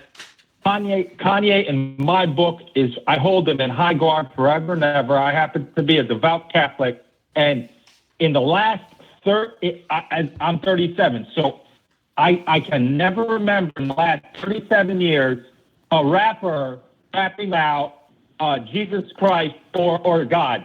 And he did Jesus Walks. And Jesus Walks was incredible. Because the things he said in the song, that, we're at war with ourselves, and everything that he said, for him to a rap song about Jesus, he's in my A+ list forever. So I'm good. So God bless you guys. God bless. And Thank you, brother. Right. Just to clarify on that last statement, Kanye West has been the ultimate hedonist. It's been so bad. He actually claims he's a god. He's God. But even Jesus Walks, he had like Pamela Anderson in the video with his tits out. It was fucking. I don't view Kanye as the Christian. I did like that. Said DMX also previous. Listen, I couldn't stand Kanye West for years. I liked Kanye when he first came out. I bought his first 2 albums. And then I stopped liking him after a while. I even did a video about him, and the title of the video is Kanye Gets His Jaw Shattered Again. Remember, he did Through the Wire, Joe Rogan. I couldn't stand him. And then we had the problem with Pablo. That's true, yeah. We had that issue going. So, I give Kanye credit for having the being bold and, putting this unpopular opinion, especially in that hip hop leftist paradigm, and putting it out there. I think it's very brave of him to do that. But I definitely won't be looking for Kanye for political commentary, philosophical commentary. I just like the fact that he's pushing independent thought and not groupthink and hive mindsets and monolithic thinking. So I think I'm done talking about Kanye and Candace Owens. You want to say anything, Tone, close it out about Kanye? Because you started off, but you didn't really add anything else. No, but I mean, I agree with what both of you say, right? A lot of what both of you said. But the one thing that I can't stand is when people say, like for example, I think it was T.I. He had said, because Kanye said what he said, he's letting down millions and millions of people. And I just think that, like, Trump is our president. And that's the one thing that people have to understand. Like, just because Kanye says that, it doesn't mean that we have to hate Donald Trump. It's almost as if people are taking what Kanye said, and a lot of, especially a lot of minorities, are thinking that that is not the right way to think, and just because Trump is our president. And I just think that we're at a time right now, more than ever, that we really have to like try new things. And Donald Trump is somebody who's going against the grain, right, and is not doing what has been done for the past couple decades, in my opinion. Yeah, and it's like I said, it's like whether you're listen, I'm very anti-liberal, as everybody knows that. But to go after the guy for just being a support, it's disgusting the way everybody's going at him. The ordering of that is villain should be investigated, in my opinion.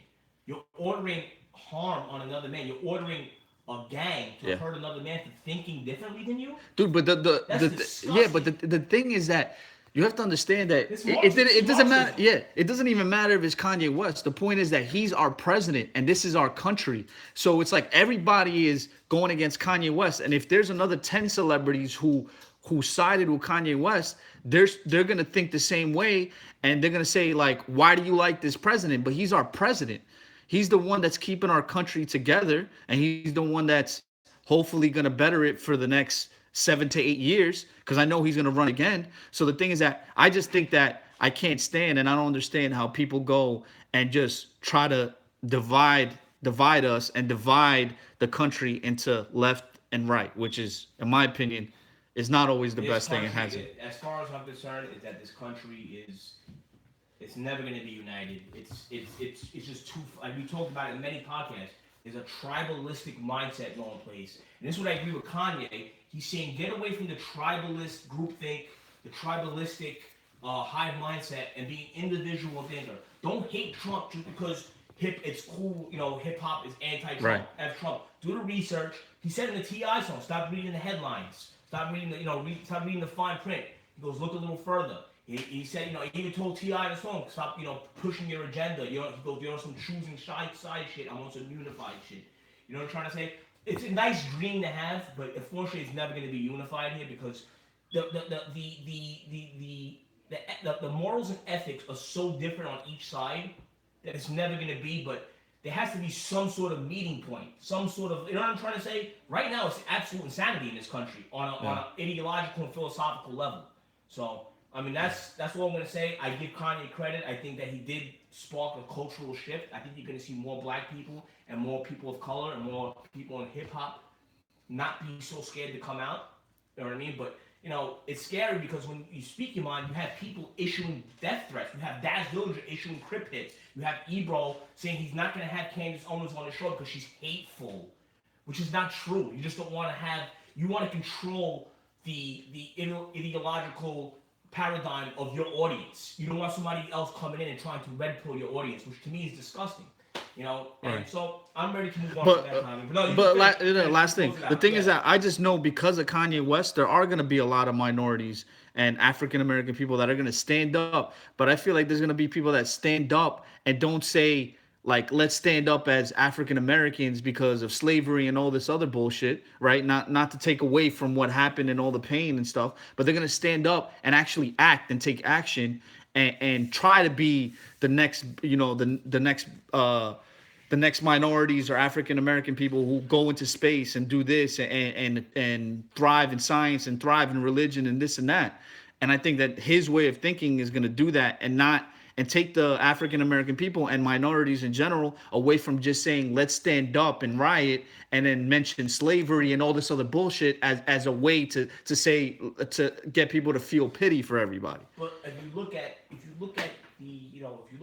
there's been many great black African American contributors to society in terms of science, fashion, art, music, architect, you know what I mean? People who worked hard and trained hard as doctors, you can do it. The left is constantly pushing this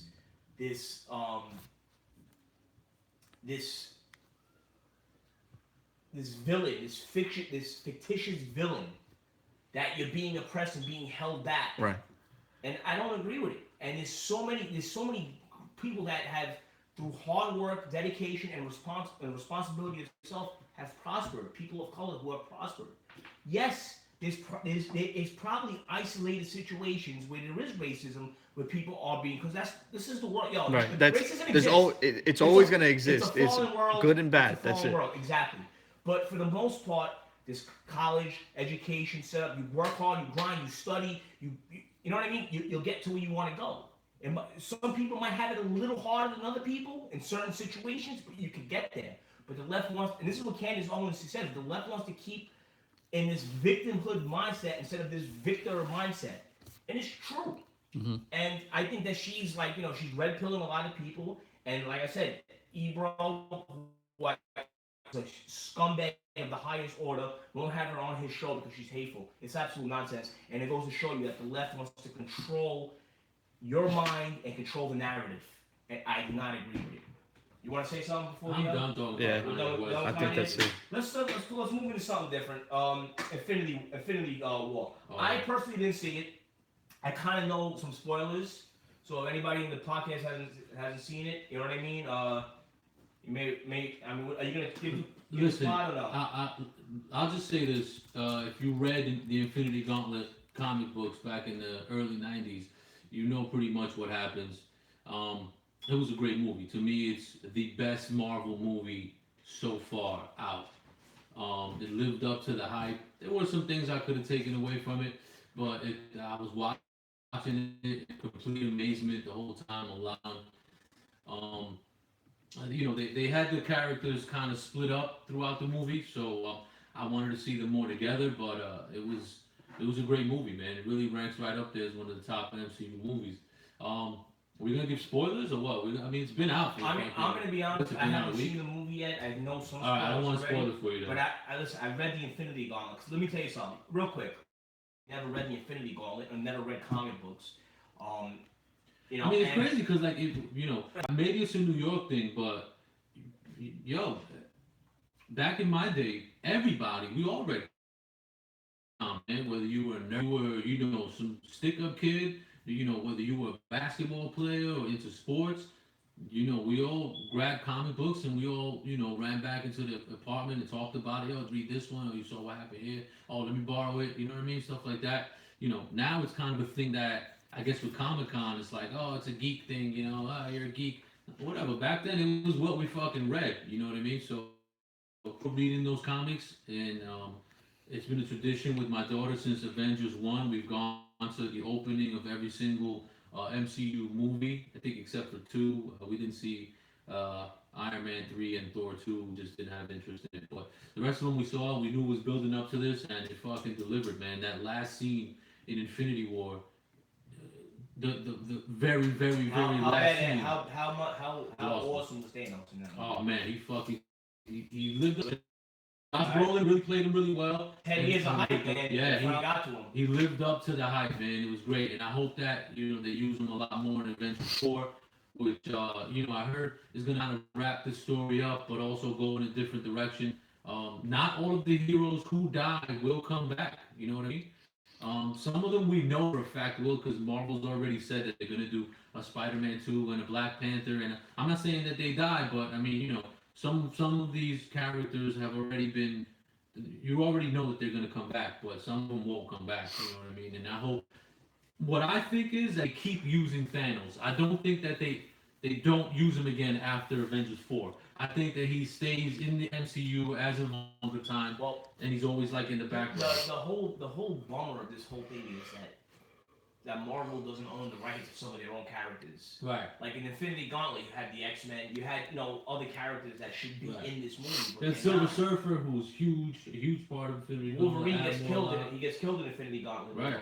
Yeah. And then he turns his bones into rubber. Right. Yeah. So Well, now I don't know if you know, but Marvel and Disney have bought Fox Movie and Fox TV, so they're getting Fantastic Four and the X-Men back into the Marvel MCU. They're waiting for everything to be handled, but by next summer, the deal will be done, and they will be able to use Fantastic Four, all the X-Men characters, Deadpool, Silver Surfer. So that's going to be fucking if we're going by the Infinity Gauntlet, the comic book, the Infinity Gauntlet series. Right. Adam Warlock should be making an appearance probably in the next movie. Then. He won't though. They already said he won't. Adam Warlock won't be. he- He's a pivotal character. in He the is Infinity the Gauntlet. guy. He is the most pivotal character in Thanos. In Infinity Gauntlet, the comic book, It's Adam Warlock. Adam Thanos. Warlock beats him. Adam Warlock is the guy who fucking defeats everything and everyone, and he's the And man. he's not going to be in the second movie. He's not. That's absurd. He's gonna be introduced in Guardians of the Galaxy 3. They already said. But then again, in Infinity War, when the Hulk crashes through Doctor Strange's house, that's supposed to be Silver Surfer, and Silver Surfer is the one who basically leads them to Thanos and warns them, not Thor or Hulk. So they've already changed a few things. I think Captain Marvel is gonna play the Adam Warlock role in Avengers 4. We got a phone call. Answer that phone call, man. Silk shirts and fast hands. Who's this? Hello. Hey, what's up, man? Hello. Who's this? Well, you called us. Who's this? It's Rocco from Bayway. Rocco, what's going on, man? What you want to talk about? I wanted to talk. I actually wanted to know how much Donald Trump tattoos both of you guys got combined. Okay, get a better phone if you're gonna call us up. He's What'd you say? talking from his Obama phone right now. What'd you say? Is that bloodstained Jane? Yeah. What's up, pussy? I just wanted to know how many Donald Trump tattoos you guys got. Oh, how many tattoos How we many have? Donald Trump tattoos you got? What are you, a jerk? That's off? right. That's right. The savior. What are you, a jerk job? No, I'm from Panama. Yeah. What the fuck does that mean? I don't got no Donald Trump tattoos. What about you? I got 4 tattoos and 2 of Obama. I don't like Trump. Yeah. Are you on fucking coke right now? What's going on?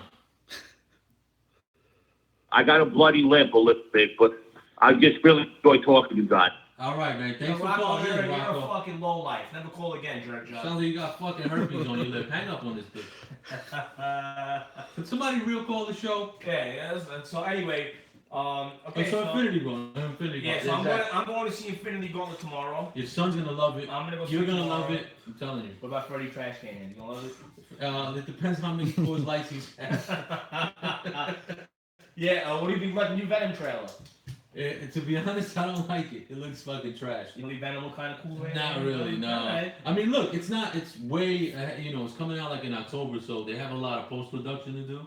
You know what I'm saying? But I like Tom Hardy as an actor. I just think that the effects looked a little cheesy for now, but I'm sure they'll fix that in post production. I'm looking forward to it though. Okay. I'm looking forward to Deadpool too, because That Deadpool comes out won. next week. Yeah, because the first one was fucking great, and Cade was in this in one. the comic book series, and I forget which comic book series, Deadpool actually gets into a relationship with Mistress Death. Right, that's right. That's insanity. But like I said, these people don't read comics, so they wouldn't know. But yeah, great movie. I recommend it. Ant-Man and Wasp was coming out. You seen it, Tony? You seen any of these movies yet? or Nope. No, I haven't been to the movies in a while, but You've been in the fucking basement. yeah. You fucking hermit. No, I mean, I haven't been to the movies in a while. The last movie theater I've been to is over Last there. movie we watched was Foot Fetish 3. Right there, I think it's Landmark something on like 50 something street in the city. But the thing with that movie theater is that they don't have a lot of the commercial movies that are out. It's more like independent movies. It's a good theater though. I've been many times. Yeah. I've seen a lot of independent movies. And on Fridays and Saturday nights, they have the midnight showings. And they show a lot of old school movies, 70s and 80s movies, like cult films. Did you watch Quiet Place? Quiet Place was unbelievable. I thought it was a great movie. Unbelievable. You know the daughter in that movie is actually really deaf in real life. Oh yeah. It was unbelievable. To me, that was one of the best horror movies to come out in a very, very long time. Yeah. I thought the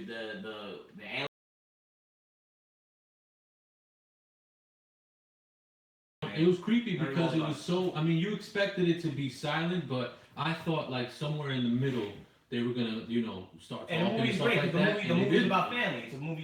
It's sacrificing for family. It was a great message. A little sad, but I heard they're working on part 2. I heard that's which I think I don't think it needs. But A movie like that is just it's a sit-along movie. You know? right. It'll be hard, but it did do success in the remake. Listen, you want to hear something crazy? A lot of good reviews for Suspiria remake. They actually started screening it in a couple places, and it's getting a lot of good. How I feel about that. It's different from the original. It just takes a lot from the original, but you know, on its own, it's a really good movie. I'm gonna watch it. I like Suspiria, the first one. I think it's a classic, but I'm gonna be watching this one. All right. You said you saw Ready Player One. What you think? Ready I haven't Player watched One was phenomenal movie. It was about like a virtual reality, very well done movie. It was me and my son seen it. It's takes place in the future. It's about a virtual game set that you go in, but it like pretty much takes over people. It's like that's you know what I mean? Like it takes a hold of your life. You know what I mean? Everybody's in this virtual reality thing, be anything. It was a very well. I thought it was excellent.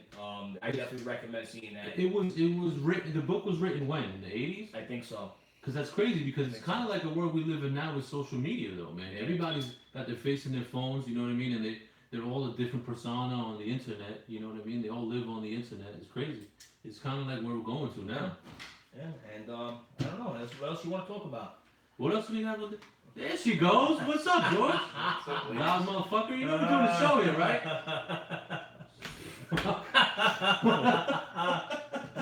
Oh shit! What else do we got on the list, What do man? you want to talk about? You want to talk about the King of New York, Tekashi 6ix9ine? Oh my god. No, let's talk about FU's favorite show, Jersey Shore. Oh yeah, Oh, Jersey it's Shore back. came back. Yeah, Jersey Shore. What do you think about that? I mean, we were talking about it before, man, and I just think I never really watched it when it was first out. You know, I catch it now and again, just like flipping through channels. I thought it was corny then, but I was never into that whole Sound Factory, ecstasy, fist pumping, tanning. I wasn't, I was a hip hop kid. You know what I'm saying? So that wasn't really my thing. But now that they're in their 30s and they're like still fucking living their life, it just sounds super It's a money corny grab. to me. This is a money grab. Of course, but It's a money grab. dude, think about it. Like, look, I'm 36 years old, and there's certain bars and clubs that I won't go to because it's a younger crowd, and I'm like, yo, when I was their age, and a fucking 36, 37-year-old guy walked in, I was like, this old motherfucker trying to fucking, blend in and shit. Mm-hmm. So I don't want to be that guy. I'm not trying to be a creep. I don't mean to cut you off. Rocky Badger said in the chat, Jersey Shore, one of you two liberals going to give Trump credit for essentially ending the Korean War. First of all, jerk job. We talked about that already, okay? Welcome to the show, Dick. And I gave Trump credit, and I said Trump should get a Nobel Peace Prize. No, you did Oh not. shit! Now I said it. All right, now I said it. We got to call. Take the caller. Silk shirts, fast hands. Who the fuck is this? What's going on? What's going on, Bloodstained at FU? What's good, man? Harlem Bronx, man. What's up? What's up, man? What's cracking, man? How you guys doing, man? We're doing good, man. Hot day today in hot New York.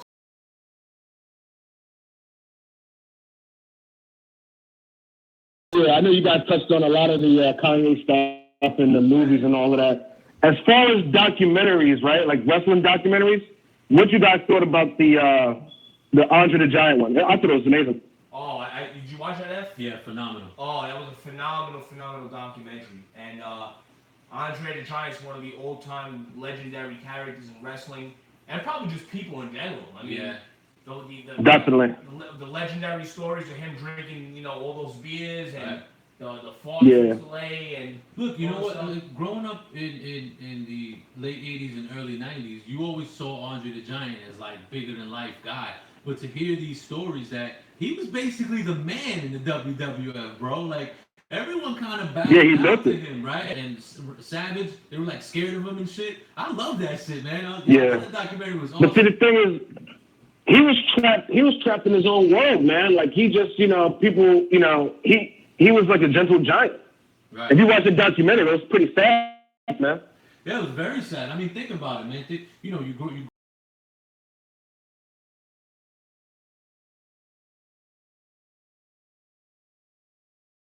Guys, when I was a child, were mythical Right. Hogan, Walter, Exactly. Macho Man, Andre. So to hear the backstory, and like you said, F said it's so cool to hear that this guy, he was the man. Everybody was scared of him backstage. I heard Yeah. he gave a few wrestlers beatings backstage. You know what I mean? Yeah, he didn't put some guys he didn't put over. Some guys he really hurt them because he didn't like them. Yeah, I heard You know, he didn't put some guys over. Yeah. I heard he was like, oh, listen. Well, look, this is one guy who was juiced to the gills. He was just fucking huge. And did you hear the story? I think it was in the documentary of he just picked Schwarzenegger up like a doll and put him on top of a cabin and told him to just hang out up there. And think about the Yeah. When you guys watch the doc, if you ever think that they talk about that in there too, man, it's crazy. Basically, he put Hulk over. He was hurt in that match. Yeah. That match was right on everything. This is a no internet or nothing. None of that shit. They didn't have none of that. It's like everything was like word of mouth, and you get to see this, this in life. It was a big deal, Well, like I said, I would like to tell you, I'd like to see more of these specials. You know what I mean? And hopefully they can get more done. But the Andre one was a flawless documentary. Well, HBO Definitely. HBO does real good work, and I agree with you. I would like to see them take on more wrestlers and boxers and do their life story, because that shit was great. And if it wins an Emmy. That was a real tearjerker. That was a real tearjerker for me because, like you said, Bloodstain, man, that was my childhood. Like, I was at Madison Square Garden when you had Diesel, Razor Ramon, Shawn Michaels, and X-Pac in the steel cage before they left WWF to go to WCW. I was there for that. Like, so seeing these guys' stories and being like the fly on the wall, seeing the behind the scenes of these matches we see, to not know what took place, you know what I'm saying, behind the scenes, or, what it was, the writings on the wall that we didn't see is just fucking amazing, man. And that was a real tearjerker, man. Yeah, man. Thanks for calling in, bro. Appreciate it. Man. Thank you, brother.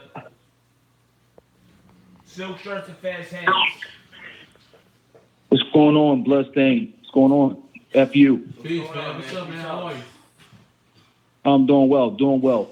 I'm just calling for the first time. What's the topics tonight? I'm pretty sure y'all talking about like Trump and Kanye and all that good stuff. But what are y'all talking about tonight? We talked Trump, Kanye. We talked a little boxing, MMA. Little. What else we talk about? I cried about the Mets. The Mets. Yeah, but the main. I guess the main topic was the Kanye. That was the most time we spent. Yeah, we went on a rant about Kanye. But what do you want to talk about? You got something in mind or what? Yeah, I want to basically give my opinion about the whole Kanye thing. All right, go ahead. I mean, if you think about it, he's got a lot of good valid points because we're living in a world where tribalism is basically the way to go. Everybody's got to think the same way. We're living in a world of they live. John Carpenter's they live. Absolutely. And it seems like no one else has any free thought anymore. No one has any critical thinking skills anymore. They don't even teach that in school anymore with the critical thinking skills. They basically don't even educate our children. Yeah. They basically indoctrinate our children. That's the whole thing. As far as Kanye was trying to say that you should be able to be a free thinker and have your own thoughts, but they're not letting him do that. They want him to have, like, you know what I mean? They're just, we disagree with you, fuck you, your career's over. How the fuck you know what I mean? I don't agree with him, but that doesn't mean that I want him to fucking die because his ideas are different than mine. Well, me coming from a perspective of being a black man in America, and I have conservative values. I agree 110% of based on what Bloodstain talks about on his episodes. I'm a Christian man. I'm trying to live the best way I can through my walk with Jesus Christ. So with that being said, I have a lot of conservative values, a lot of conservative views. So, when Kanye comes out and tries to tell the truth based on how it is with the Democratic Party and their history of racism and things of that nature, and you have a vast majority of black people who are attacking him based on these things because they don't want to be awakened from the lies that the world has been teaching them. I mean, it's kind of refreshing to see someone like him to come out and say these things, man. I mean, I don't know. Hey, let me ask you a question, okay? Why do you think that African Americans, for the most part, are on the side of the left and the Democratic paradigm? Why do you think that? because we've been conditioned to follow that party. If you look at what LBJ did when he was in office after Kennedy got his head blown off, he ended segregation at the time when he was president. When he was of Texas, he was a part of the filibustering process of of ending segregation around the time when Eisenhower was president. Because when Eisenhower was president, he wanted to end segregation, but it was filibustered by the name of a man named Strom Thurmond. Strom Thurmond was responsible for having the longest running filibuster in United States history. I think it was around 22 hours he stood among Congress explaining why getting rid of segregation wasn't a good thing. And another person who backed him at the time was Lyndon Baines Johnson when he was the senator of Texas. Another person that backed him was Robert C. Byrd when he was the senator of, I believe, either West Virginia or Virginia. Wow. Robert C. Byrd was the longest running senator of United States history, and he was also a known KKK. Grand Cyclops of the KKK. Yeah. See, I grew up conservatively, but I voted liberal until I was like 30 years old. So it was like I had my little awakening. I'm 38 now, so I had my little awakening 8 years ago. And so I started doing research based on the Democratic Party and what they were about and things of that nature. And so a lot of people just don't know these things. Research. People don't do fucking research, man. That's the thing. They just want to follow an idea. They hear Ebro in the morning telling them that they should fucking do this, and they just want to follow that. Nah, man, you got to do your research. You know what I mean? You have to read up and then make your own decision about what you want to do. That's a great. Yeah, I feel you. But see, there's another thing is, what I find funny is a vast majority of Black Americans. I don't even like to use the term African American, but a lot of Black Americans who live in this country, we're known as being the most biblically, we basically live based on God, okay, next to Catholics, okay? But what I ask a lot of Black people, I say to them, if we love God so much, right, then why do we vote for a party that is anti-God? Now, I'm not saying that the Republican Party is 100% peaches and cream. What I'm simply saying is, based on liberal policies, why do we vote for a party that is for abortion? Why do we vote for a party that's for homosexuality and things that's basically against God? Why do we vote for a party that's basically anti-God? That's what I'm trying to figure out. We go and beat the church down. We go and beat the church doors down every Sunday, but then we go and vote Democrat every election time. I really don't get it. And then the thing is, when I was telling people about Obama, because I voted for Obama the first time, but the second time when he was talking about promoting homosexuality and gay marriage and abortion and things of that nature, I'm like, well, I honestly thought that was going to be his Achilles heel. I didn't think he was going to win the second go round, because I said Black folks are not going to stand for that, but they basically put skin color before God. Tribalism, my brother. Tribalism. Hey, Bloodsaint, I've been following you. I just wanted to say this, man. I never really got to talk to you, but I've talked to you a couple times on Facebook. I've been following you since YouTube and your earlier videos, and I've always looked at your videos and I said to myself, this dude is really saying things that make sense. Because I told my cousin, you talked to my cousin on Twitter on a lot of occasions, because he's into MMA and boxing. Yeah. And I told him the next time that you guys go live to give me the number so I can call in. I just want to let you know, man, I really appreciate what you've been doing throughout the years. And I said to my cousin, I said, I really like what he's doing. And I like I like his delivery and everything that he's trying to wake people up with. But he would grab more people if he would stop being so with the cussing and all that. I'm not trying to judge you No, or nothing you're like right, that. though. You're right. Best believe I have my own things I deal with. But I really appreciate you. FU, I appreciate you too. Thank you. And Pablo, I appreciate all of you guys, man.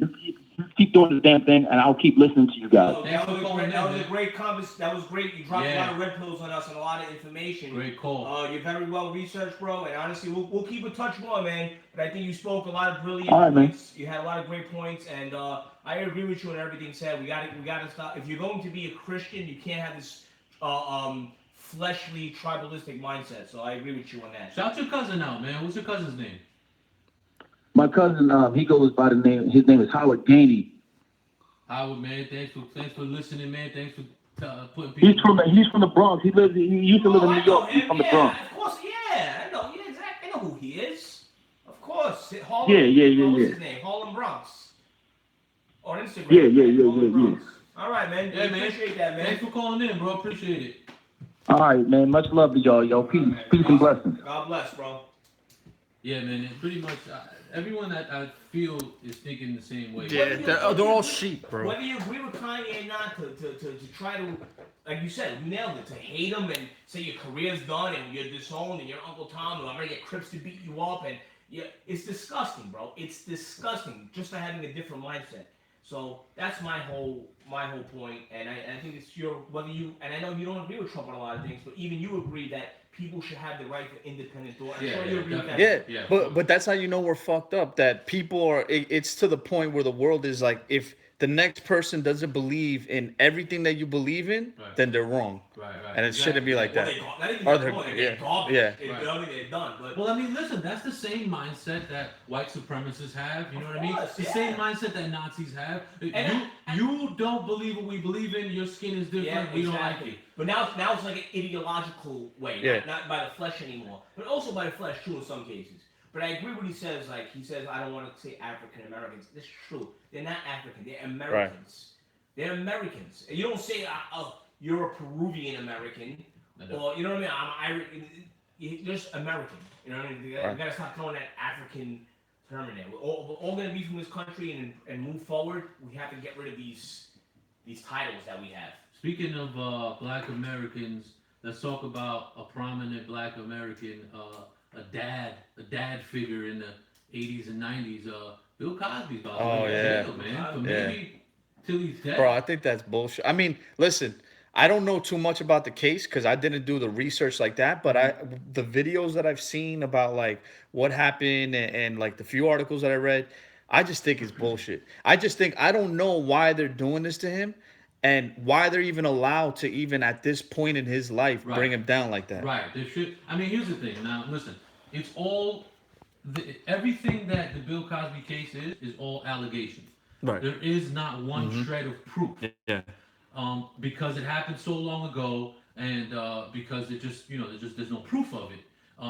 They got him because Bill Cosby, what he did admit to was, I did drugs with women and I did have sex with them, Right. but I didn't rape any of Right. them. You know what I mean? This was the 70s, man. Everybody who was anybody was doing cocaine and Quaaludes. Right. I mean, if you had any kind of money, that's what you were having free sex, you were doing cocaine, you were doing Quaaludes, you were partying. You know what I mean? And these women to come out now and to say, you know what I mean, that he raped me, I don't want to discredit any woman who has actually been raped from coming forward. You know what I mean? If that's something that has happened to you, please come forward. But these women, they just don't sound very credible, and I think maybe his defense team went too hard after them and kind of tried to discredit them too heavy, called them sluts, you know what I mean? Called them loose. And I don't think the jury liked that. I think that the jury kind of was like, yo, why are you calling them names? You know what I mean? And that's why they voted to incarcerate.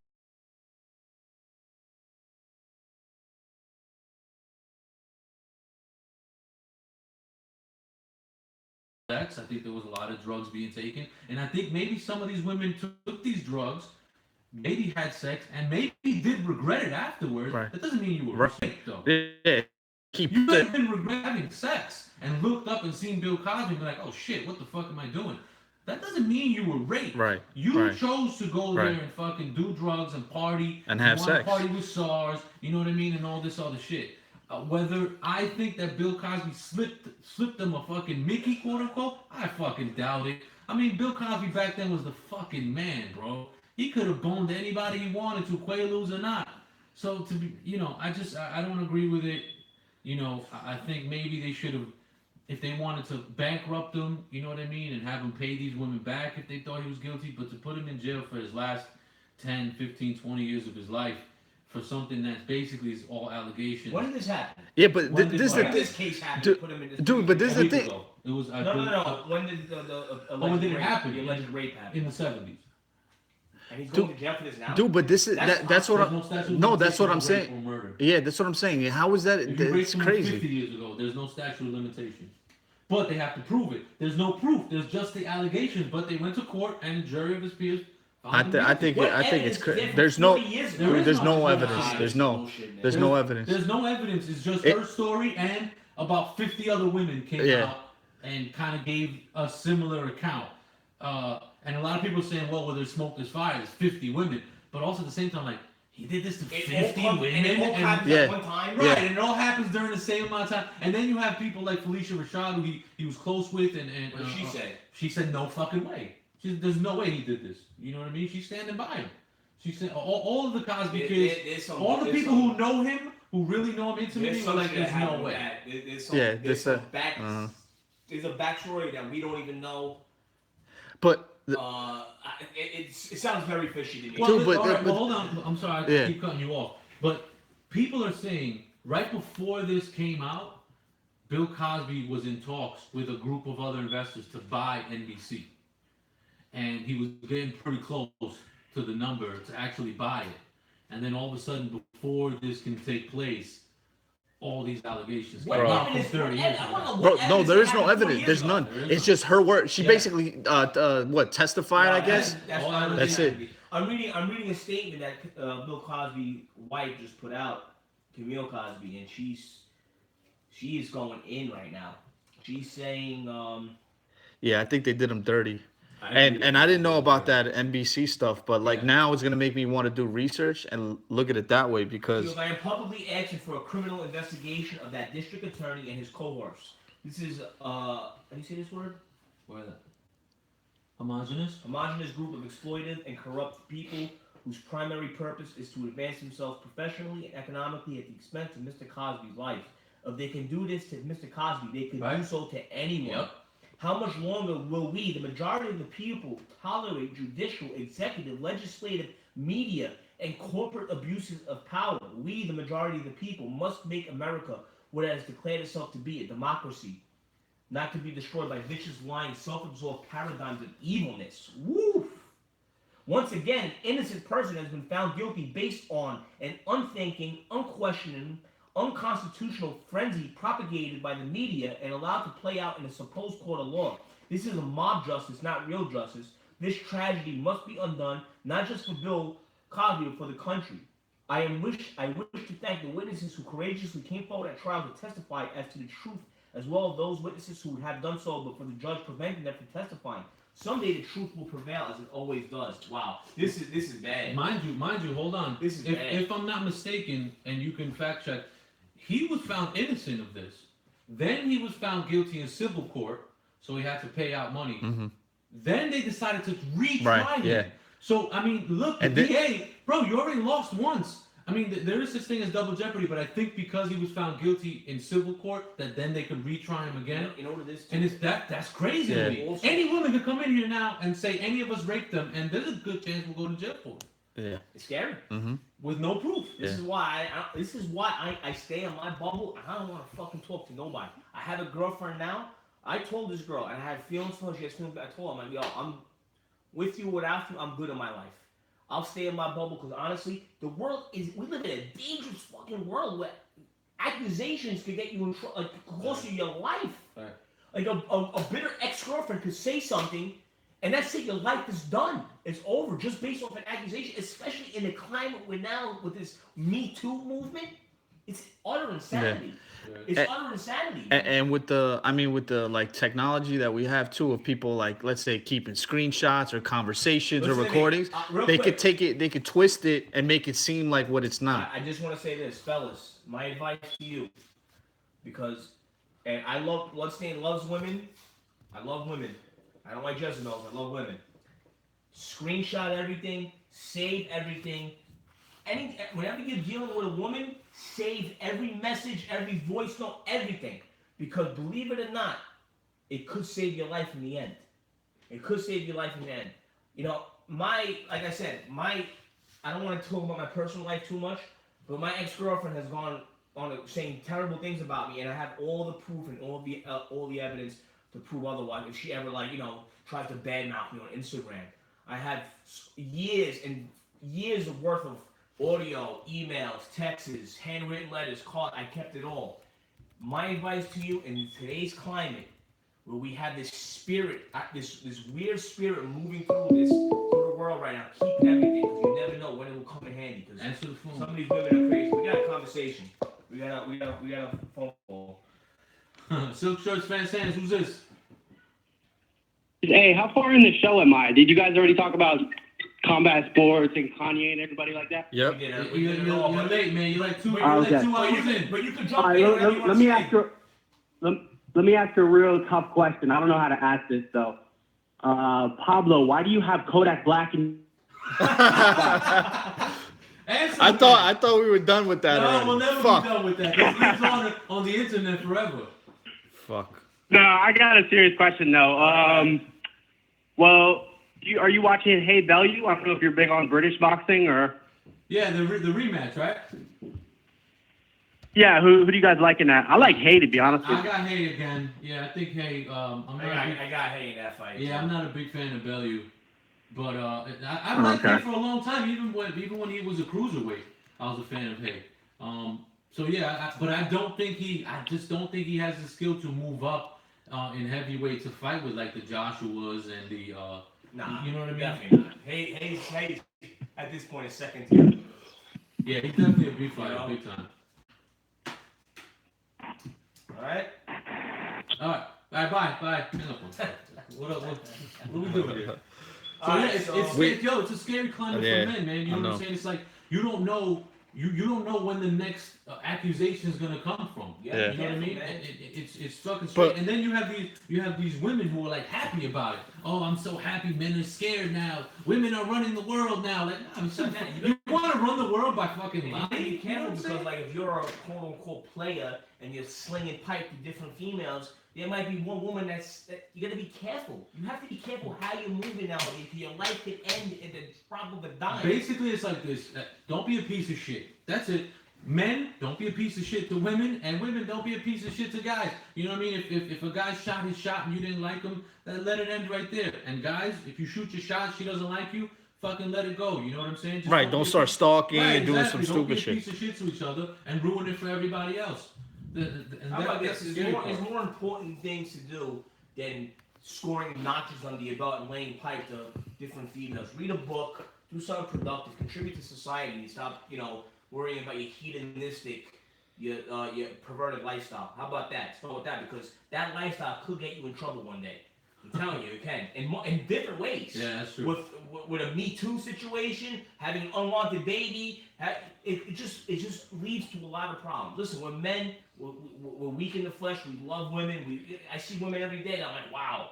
You know what I'm trying to say? But you got to control yourself, and you got to just, like you said, stop being a piece of shit. Yeah, just be a normal human being for You know what us. I mean? You know what I mean? Free Bill Cosby, anyway. You know what I mean? Free Oh, Bill, my boy Pete is a good question. He goes, today they allow girls in Boy Scouts, but boys can't be in Girl Scouts. So what do you think about that? Well, also they changed the name from it will no longer be Boy Scouts. They'll just be the Scouts of America. But Girl Scouts are still the Girl Scouts of America. This is kind of fucking weird. This You know what opens I up the mean? lane for transgenders to come into the Boy Scouts. That's what this is all about. For inclusiveness. It's disgusting. And Yeah. like I said, listen, I don't hate nobody for being gay. I don't hate nobody for being transgender. You do what you want to do. You deal with God on your own when you die. My whole thing is this: keep things the way they are. You're trying to. Not everybody wants to live by your idea of the way society should be. You know what I'm trying to say? Not everybody's on this wave of the transgender and the gay, but it's like almost like we have to accept it now. It's being forced down our throat, and it's not right. You know. But I guess the $1 million question is, why do you think we're fucking doing this? Or not us, but why do you think the world is doing this shit? Why do you think that they think it's normal? Is it because of the fucking food that we eat that's making us mentally insane? The shit that we watch? It's all behind the scenes. It's all behind the scenes, Illuminati, globalist shit, bro. They're very wicked people. That's why I try to say, like, you, as much as like I want to like you want to think this president's good, or yeah, like even with Obama, people thought he was good. Honestly, I didn't like Obama, but I think Obama had a lot of people in him, behind him, just moving him around, puppet strings. That's why you see his hair all gray. See how old he got in those 8 years, Obama? Yeah. I believe he went through a lot of stress, that guy. You know what I mean? Because he had to take orders from the people who were behind. Right, yeah. Obama was what was he, a community organizer before president? So he had to get a lot of financial help from certain people to get into office. Trump went in as a billionaire already.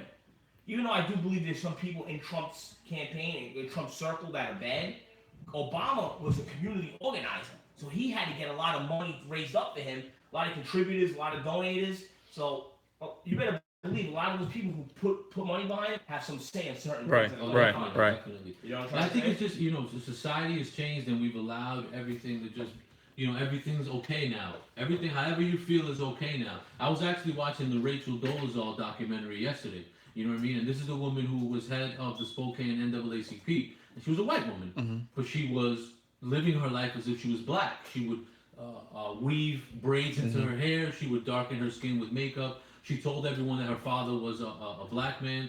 And then it was discovered that, no, she was raised white. She had blonde hair and green eyes. Both her parents were white Christians. She grew up in Montana, you know what I mean? And she wouldn't let it go. And finally, she's come out and said, I'm transracial. You can't be transracial, though. You know what I'm saying? Once you do that, you're opening doors. Right. I'm trans. I'm not really 30. I'm really 10. But listen, it's not even that. It's that a black woman can't be transracial. You get it? She can't all of a sudden say she's white. So then you can't all of a sudden say you're black. It has to work both ways. Even though to me, it's some kind of mental defect, and I don't mean that in a bad way. I just mean it's a mental defect, like, a transgender man, let's say he was born on an island with only men. A woman came in and had the baby, left the baby there, and grew up in an island of all men. They wouldn't know what a woman is to feel like a woman. You understand what I'm saying? So that's just something that in your brain somehow or another has changed. So let me ask you a question then. Okay, so you're saying we live in this era where there's no set morality or set of ethics for people to follow. Doesn't that kind of leave credence that there has to be a moral authority and a moral objective for us to follow? Because if there is no moral authority, that means everybody's morality is subjective from person to person. So you might think rape is a good thing. Like, who's to say it's bad? Right. If there's no moral authority telling you it's bad. That's why I say, like, we have to. I recognize the God of the Holy Bible as the moral authority, and I try to live by his code. Because if there is no moral authority, morality becomes subjective from person to person. So you can't say transgenderism, homosexuality, pedophilia. You can't say these things are bad things because it's subjective from person to person. Yeah, and that's the thing. Is like, I agree with both of you, and now it's like the lines are like bleeding together. So like you said, is it one day that people are gonna wake up and they're gonna say, "Oh, I want to fuck a goat," exactly, and it's gonna be normal? Here's the thing. I agree with you, but we have so many different moral authorities now that who do you listen to? Right. So you have a kid who's being born, and let's say they're raised in the Catholic society. Guess what? They are against homosexuality. They are against abortion. They're against transgender. But there's another moral authority called the government, and all of a sudden the government's pro-abortion and pro-homosexuality and pro-transgenderism. So who do you listen to? Which moral authority do you choose? I think that's what's fucking the kids up these days. You just have different groups that have different authority. You have Satanists. It's just a big mess. That's why this country is so messed up. So this fucking world's messed up. All right, last call. Yeah, let's take that call. Yeah. Silk shirts, fast hands. Who's this? Hey, what's going on? This is I called before. I go by the name of G. Robinson. What's up, man? I'm Harlem Bronx's cousin. And now I'm sitting here. I'm calling back to talk on the subject that y'all talking about now, about the immorality of this country. All right. Now, with that being said, I pulled my son out of public school for some of the things based on what you guys are talking about. Okay? I read an article today that they're going to start teaching history based on lesbianism and gays. Then, if you look at society, they're trying to pass a law in California right now. I think they either passed the law or they're in the progress of passing a law to where if you have any type of reading material that's basically against the doctrine of being homosexual or transgender or anything of that nature, you will be fined or imprisoned based on these type of things. Meaning, like, if you have a way where you can try to, like, say if someone says that they're confused about their sexuality or whatever, and you have like a book stating that there's ways of trying to like help you get out of that type of thing, they will find you and they might imprison you because of it. Wait, but and isn't that book called and the what Bible, is the though? You know what I'm saying? Yeah. I'm sorry? They're going to ban the Bible? Hey, this bill's getting passed. Exactly.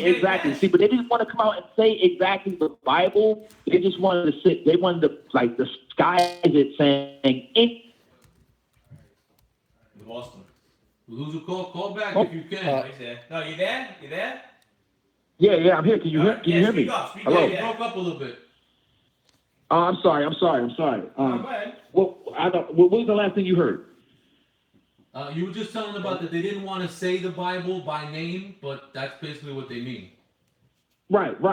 So I mean, that's basically what they're doing. See, look, I try to tell people all the time, protect your children, man, because they're coming for our children. Protect your children.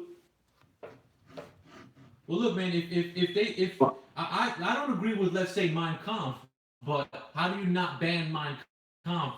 But but you should just not ban any books, man, and let people do the research. The bill is called the Assembly Bill 2943, and it's a bill that's gonna pretty much ban any books that promote that from homosexuality or transgenderism. Yes,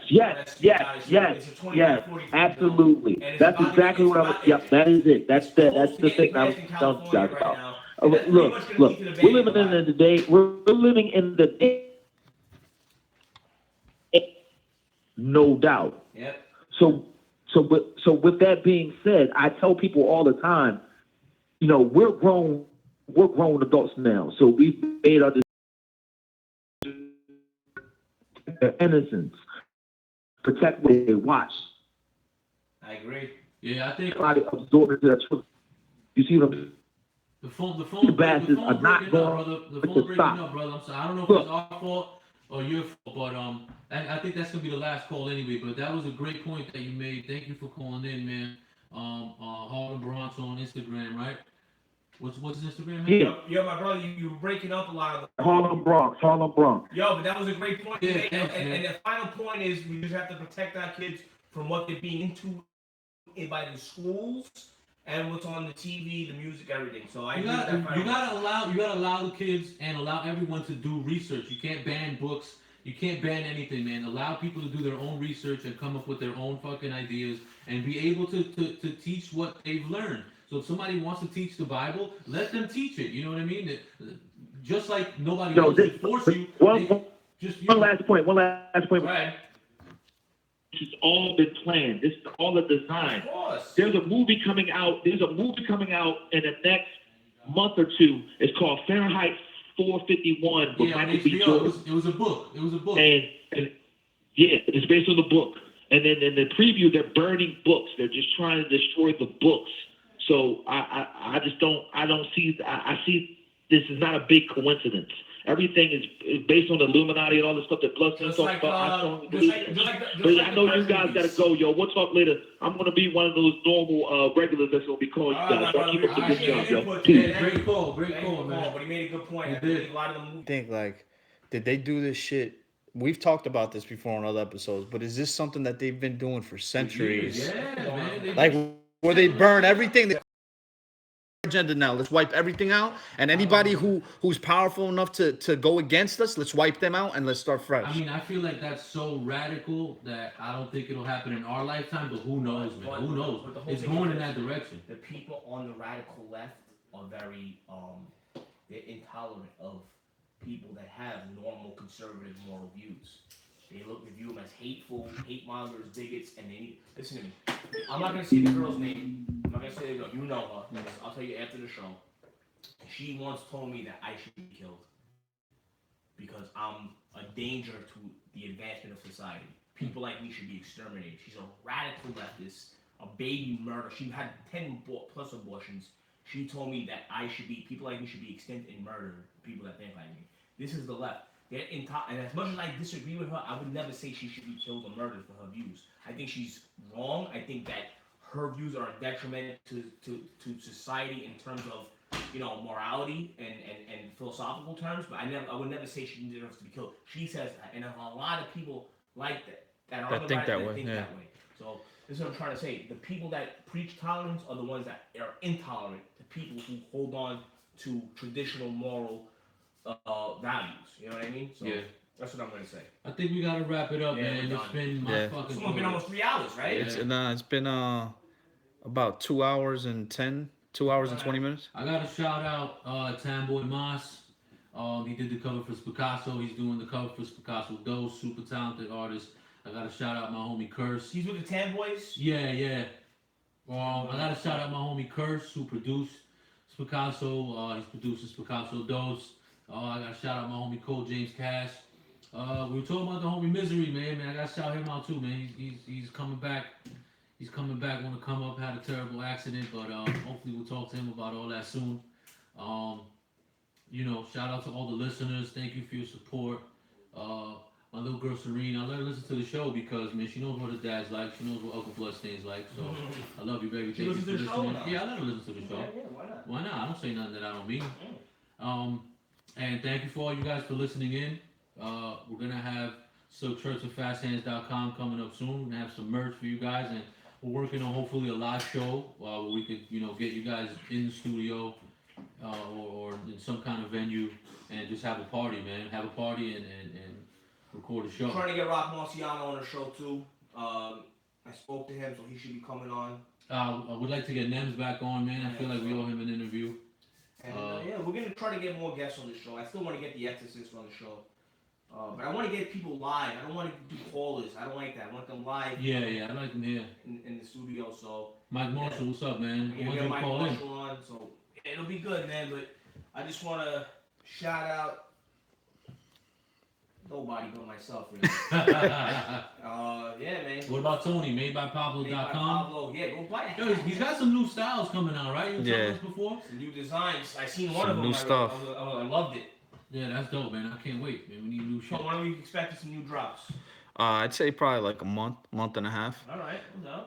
I'm usually a little slower than most, just because I don't got the the money or the team to be pumping out shit every month or every season. But I'll get there. A genius takes time, man. Yeah. That's why it's the same way I am with music, man. It's, that's why I drop when I can. Take my time with it. Yeah. Yeah, but madebypavlo.com and episode 17. All right, it's in the books, man. We out of here. We're out.